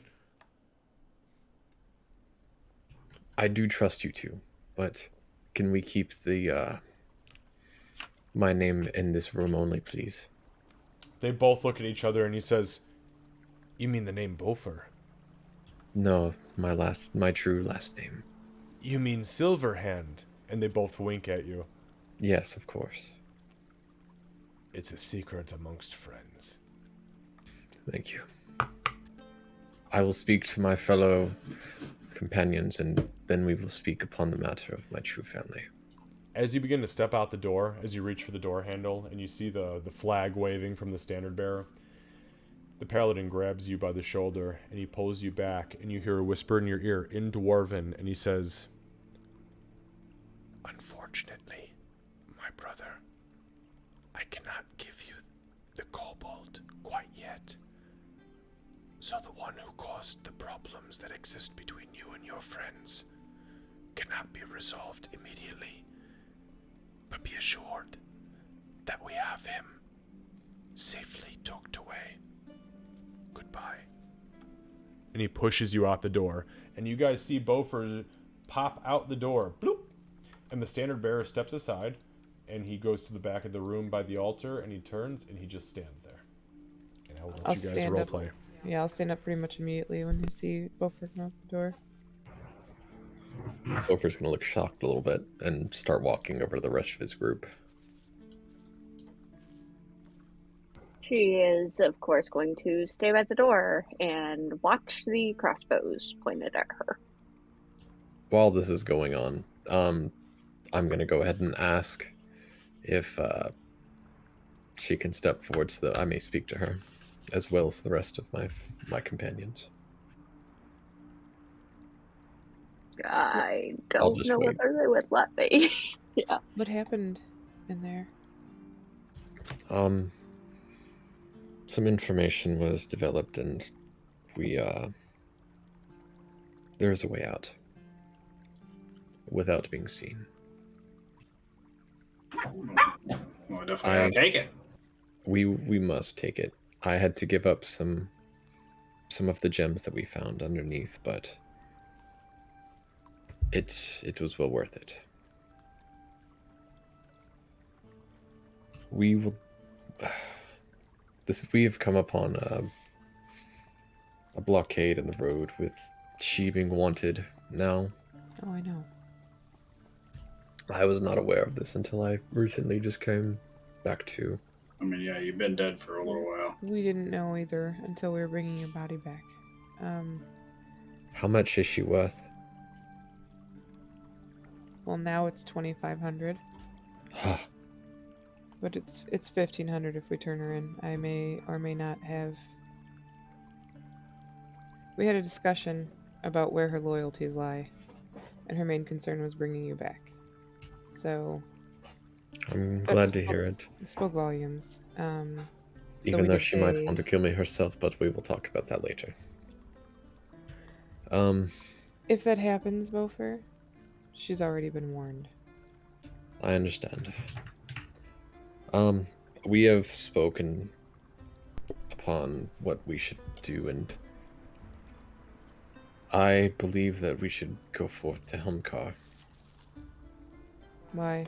I think that's the last thing we should do. We don't want her in a public place. It's free of slavers. Slavers cannot step foot in there.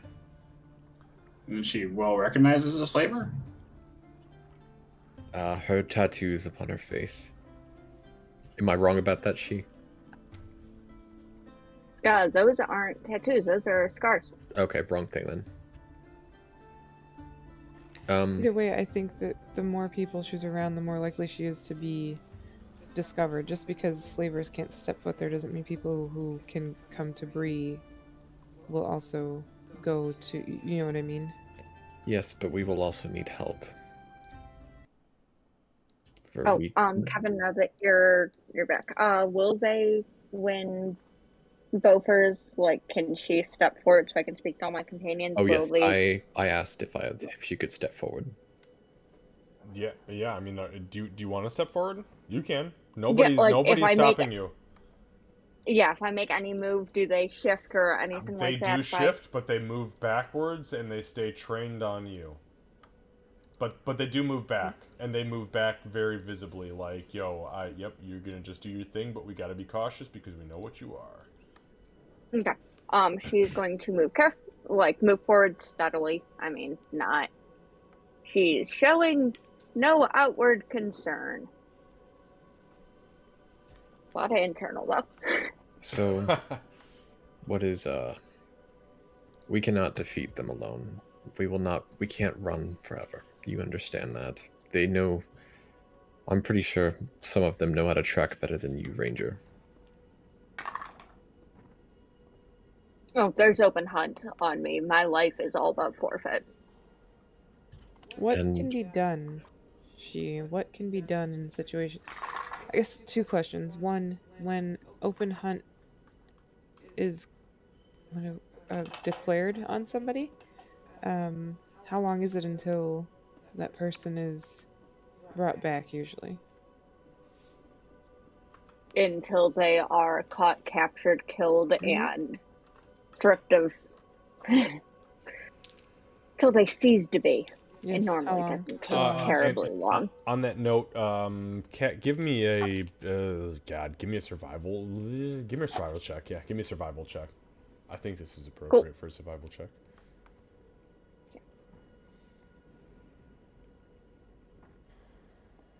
Ooh, okay. God damn. Dang. So as you think back, and you're going through the survival, right? Like, you have to live. You can't die. Don't let them get you. You think back on the bounties you've seen go out, on the open hunt bounties you've seen go out. There are still a handful that have never been caught 10 years later. So it's not that they necessarily get caught all the time. Like, those who get caught could be caught anywhere from, a week at the earliest, to, if they're bad at what they do, to 10 years if they're really good. It totally depends, and some of them have never been seen before, but you have been seen by many people in at least 2 towns. So she's going to she's going to say in frustrated word in Orcish, and then revert back to common. They don't exactly expire. There's a timer, but that timer is typically on one's life. So, sorry, go ahead. There's a little delay here, so I'm just making sure I've got this right. Go ahead, Kat. No, I think that was a... Oh, okay. So, that doesn't answer the question, though. How long, when somebody gets put on blast like that, how long is it until they get brought to your people? If I were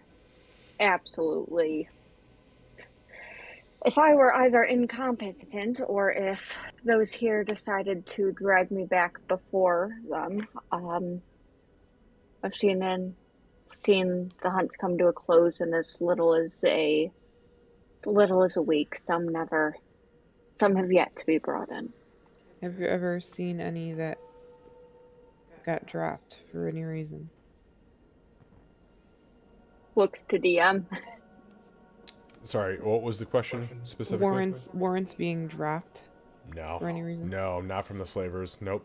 But actually, Doc, you are from big cities. Bofur, you're from big cities, and Lucy, you're from big cities.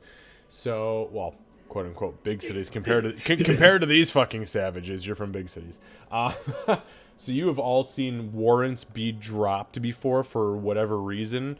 or bounties be dropped for whatever reason, whether it's because people were caught or because they just said, fuck it, we're not going to continue to pay for it. You're not entirely sure because you guys aren't bounty hunters. Do we know about, on average, how long a warrant will stay kind of the talk of the town? Until a new warrant comes out. So, Candace, give me a history check. You're gonna think back in time here. 14. It's a very quick roll. Anywhere between 2 and 6 weeks, Okay. depending on the season. If it gets really warm, crime tends to ramp up, and you'll see more warrants rolled out. Once it hits like the fall and winter seasons, everybody kind of just bunkers down, so you don't see as much of it, but you'll see 1 or 2 throughout the winter season. Okay. So do you still believe in slaving?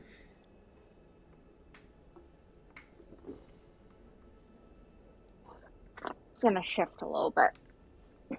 Do you believe that it's true to have someone taken from their families, killed, done with however they wish, Holy shit. for no consequence? I think I need to make something very clear. I have let you get away with just calling me Flavor because I understand you don't know or care about the intricacies of how things are. I am of the slaver camps of Mogu Mogu. I am not a slaver. I am a hunter for the camps. That was my job. That was my role. Yes, but what happens to the people that you hunt? Right? Did you hunt more people to be slaves, or did you hunt people who ran? Enslavement by proxy is still enslavement. Food for the camps, those that escaped. I didn't often go and acquire that. I wasn't of that part of the rank and file. Do you wish to reconcile?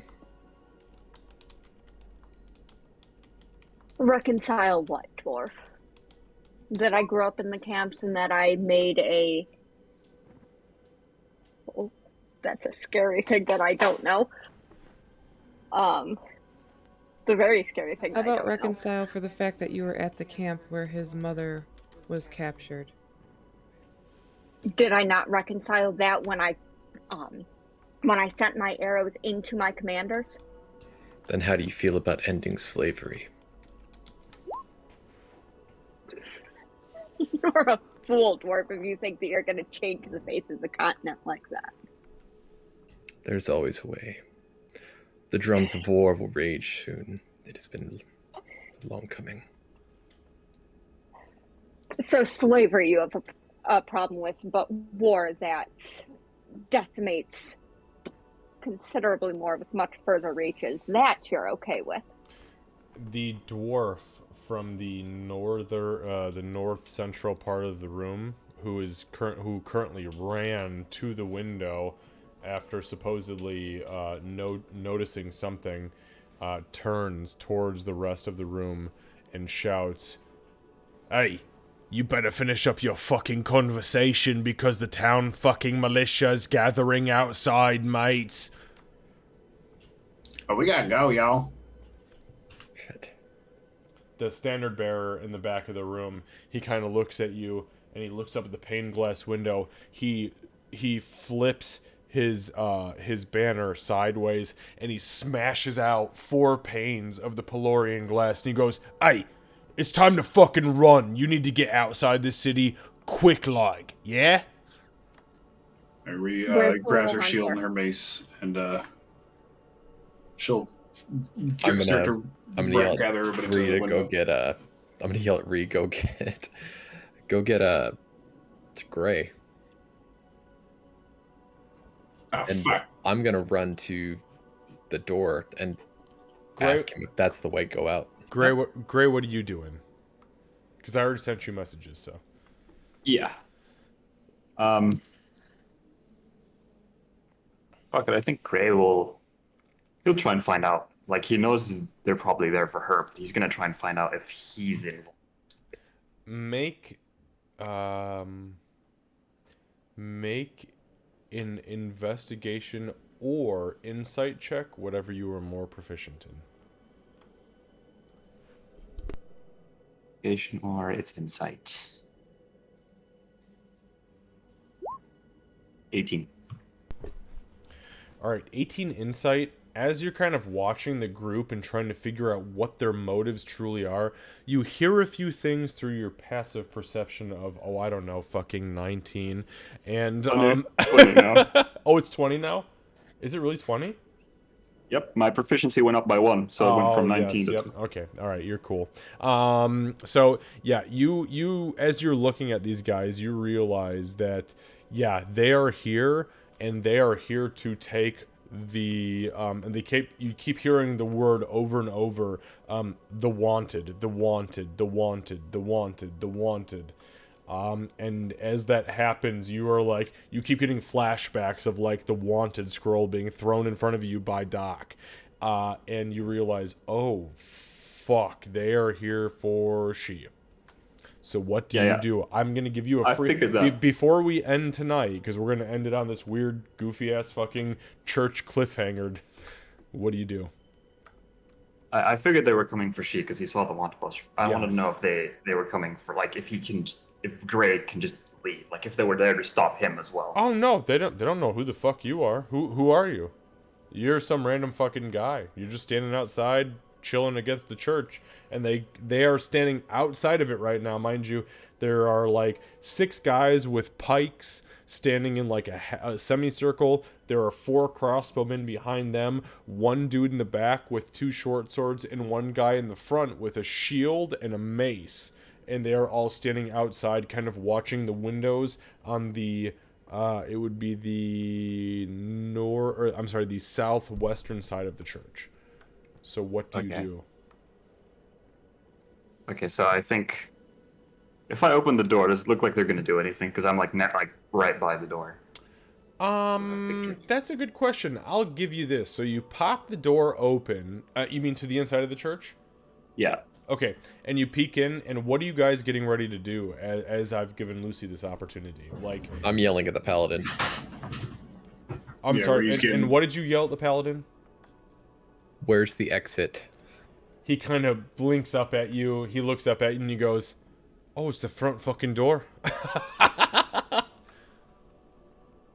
Not this now. We need to leave. They're coming for us. So somebody smashed out a window, though, right? You said?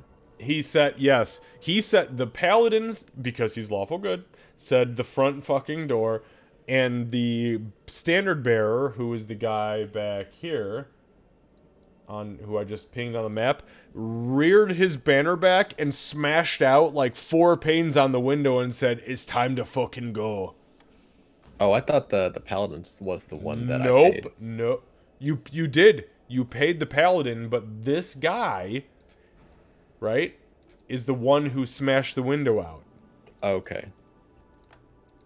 Magic, buddy, magic. Oh. Yeah. Now he's picking up what I'm putting down. You're smelling what I'm stepping in. That's a canvas line, by the way. That's a canvas line. So yeah, Ree would kind of have her shield and her morning star out, and she's yelling like, "All right, let's fucking go!" and start making her way to the window. I'd probably holler toward the door for Gray as I'm starting to head toward the window. So sorry. Go ahead.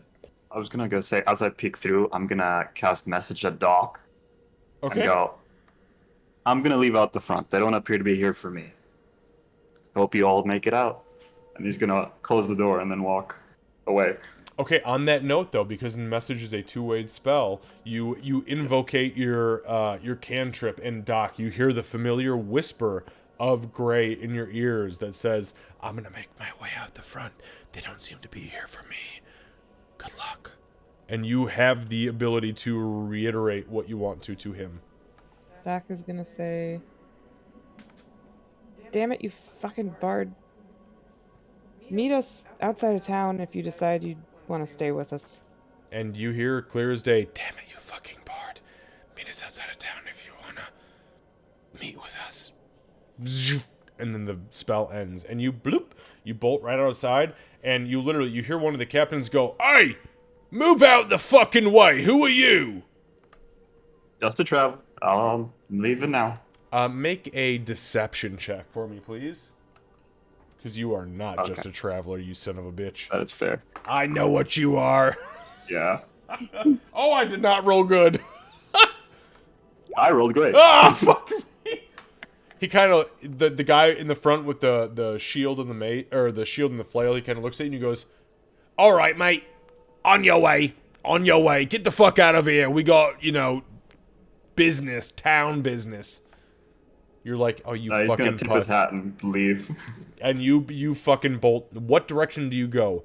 They're in Middleton. The exit. Okay, but my question is, in Middleton, there are 4 exits. There is north, south, east, or west. It's either Helmcar, Port Sindrian, Weirlin, or Emerson.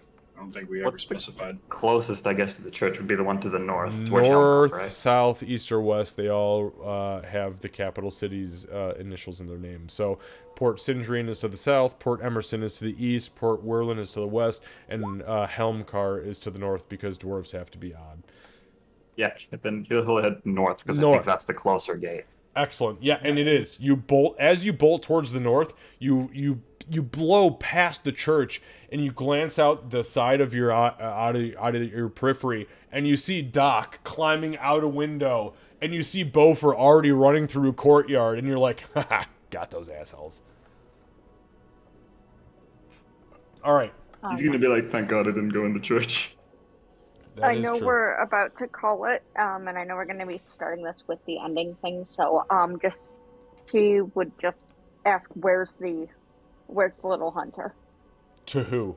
Who are you asking? Anyone. She's not being quiet about it because she doesn't want to leave. He's safe. We need to run. Okay. Actually, let me do this. Cat, roll a Cat, don't roll anything. Bofur, roll a perception check with advantage, please. Okay, perfect.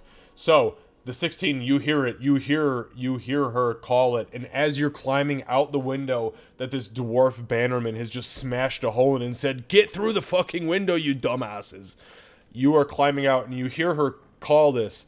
And Bofur shouts out, what was it, Bofur? He's safe. We need to run.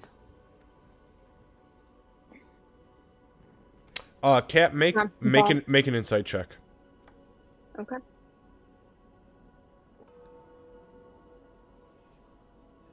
Fuck. Is it gonna click over? Holy shit, you are rolling really good tonight. Why do you not roll this good when we do combat? You shoot your friends in the neck, but you know what's going on. No, I didn't shoot my friends. I shot Gray. Oh. Yeah, he's I didn't say it. It was not me. No, okay. She's right. So 21. Yeah, you believe. I mean, he Bofur. I mean, after just coming back from the dead, he is at 100% sincerity. He's okay. We need to get the fuck out of here, though. Like now. Then, she's going to look at the priest, the one that's been wearing daggers at her, and Sigmund, say, Sigmund. As she's going towards the door, she's gonna pause, or the window. She's gonna pause for a second and say, she's gonna say in Orcish because she knows he understands. Whatever else you think of me, keep him safe still, please. He blinks through heavy eyes as he appears to understand what you're saying, and he repeats to you in Orcish, "I meant no harm. I can only go by what the law says. Please forgive me. He's okay." Doc's gonna call for she. And you hear from outside the window, "She!" As as it begins to kind of trail into the distance. Yep. And she's gonna curse and shoot another desperate look towards Sigmund, and then she's gonna bolt for the window. And Sigmund again, he nods at you and he says out loud in Orcish, "I told you He's okay. And he disappears into the back room as you jump out the window. All right. That, my friends, is where we are going to end it for tonight. This has been the most melodramatic fucking session of D&D I think I have ever played my entire life. Not only have we gotten Bofur back, but what the fuck have we created? I like the laugh that she did. Like when I told her what was about to happen. Right. I mean, this seriously, this has been fantastic. I'm also glad that Bofur rolled 93 and not a 99 on that resurrection, because God, that was terrifying. I saw the 90 and I was like, Kevin, you are a prick. What are you doing? Again, it's happening again. Just make it a free cast. Hopefully you guys enjoyed the temple. I did create this because I had a feeling it was going to be a lot of roleplay here tonight. So, yeah, we'll end here for tonight. And we will pick up next week with you guys all collectively escaping the... Well, not escaping necessarily, but bailing from the church. And can I just get a clarification collectively? Are you guys trying to head north? Or are you going to try to stay in the city and go out one of the other primary directional Probably exits? north, I would think, whichever the closest exit is. The closest exit to where you're at is either going to be north or east. So it's either Helmcar or Port Emerson or anywhere in between. I'm just curious to know where you're going. North. Yeah, I think North. probably. Okay. So we Yeah, mentioned we wanted to go to Helmcar Yep, or something. north right? is Helmcar. Absolutely. Yeah. Okay, perfect. Boo Boo says the drums of war will soon begin. The time of peace is over. Wow. Okay. This is some Lord of the Rings shit. Okay. We'll pick up here next week, you guys, and we will we'll start it right off the bat with you guys getting the hell out of Middleton as a group, and with your friends backing you to get the hell out of here, with the assurance that Meepo is okay. Kat, that being said to you specifically, that don't worry, he is okay. And yeah, we'll see what next week holds. Yeah, there wasn't a lot of time to talk jumping out a window. No, not really. No, you can kind of give like hints, and then after that it's like, well, go figure out what you got to do. Thanks for the 2 gold. Yeah, I love the fact that you ran back. I wrote it down. I said, great. Takes 2 gold pieces. GLG Tavern Key. Yeah, I fucking love every second of you snatching money from people who have left it there for others. Okay. Any questions before we end for tonight? Oh, I'm good. I should take off my inspiration, right? Because I have it next session. For your inspiration, He got an inspiration, but he had to The- use it. Yes. making the coins. I was also Yes. gonna ask the same. So your inspirations, if I give you an inspiration during a session, it will automatically be removed at the end of the session if you don't use it. If it is an inspiration granted by a bard ability or by a cleric ability, I think it's the cleric.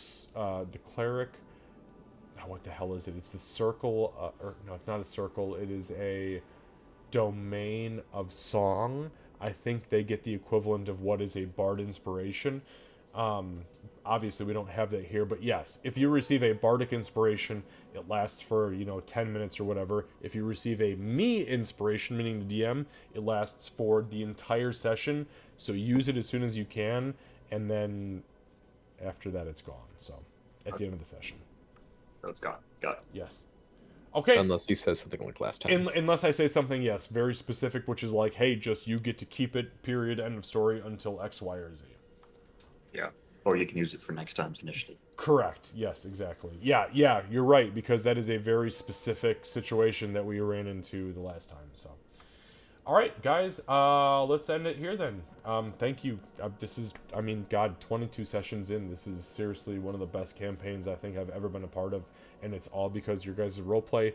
Boo Boo, I'm so sorry that you missed like an hour and a half of what we were doing. I pushed and pushed to make sure that you got resurrected as fast as possible, and when you came back, I hope that you feel fulfilled with the roleplay that you had one-on-one with a paladin and a priest to get you guys back to basics. No, it was good. I felt pretty Thanks good for about making that. sure you could be here, Boo Boo. Of course. Yes. Oh yeah. By the way, because Kev, you were in I was in New Orleans. Arizona, and Boo Boo, you were in New Orleans, and having. Everybody all far flung. Yeah. Oh my God! I know, and the rest of us Midwesterners and Africans were fucking in the middle of nowhere. So. Nope, I saw 5 Gothic weddings. 5 Gothic weddings? Are you kidding me? Yep, the bride walks down the streets of New Orleans getting it all dirty and shit with the band behind her. Yep. No, dude, really? Yeah. They What? drink the entire time. That's some voodoo mama juju bullshit.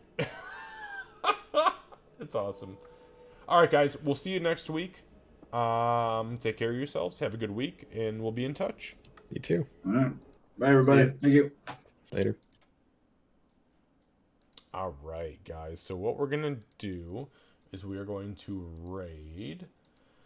Let's see who we're going to raid, though. I don't think we've had anybody pop in. We've got Jerko, Maya Fuji. Oh, Gamebug. Wow, we were just talking about Gamebug. WWE. Yeah, 2K.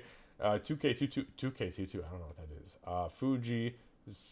Who is Cypherus? Cypherus? Geligato.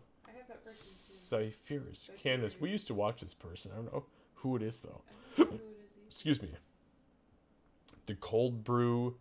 I think it's gonna be Fuji. Oh, Sarah says that's his friend. I was gonna say, that's what I thought. Is it Cypherus? Vampiric skullduggery to sneak some silver. Is it like legit? What are they playing? Oh, whoa, what the fuck is this shit? Hashtag pronouns, hashtag Discord. What is your pronoun, bro? LGBTQIA plus neurodivergent English.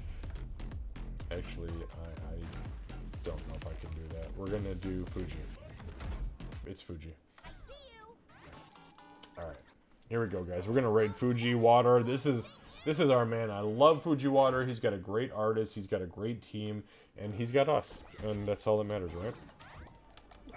Kidding, it's not all that matters, but alright, bear with me for a second. Jerry, get over here, man. Backslash raid. Is it Fuji Water? All caps? Oh, this one is great. Monday morning for you, nice. Fuji Water 22. There we go. Also, nearly 230,000 channel points. What the fuck? Jesus. Cephirus.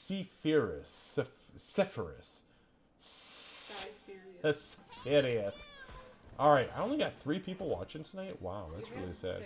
Okay, yeah, well, people don't want to watch. Okay, that's alright. Here we go. 3, 2, 1, raid. We'll see you guys on Tuesday for Candace's Crochet and Chill stream, and then we'll see me on Wednesday for some Temple of Elemental Evil. Take care of yourselves. Have a good night. We will be in Discord tonight. At least I will. So, love you guys, and see you soon. Once I commit to a direction, that's it.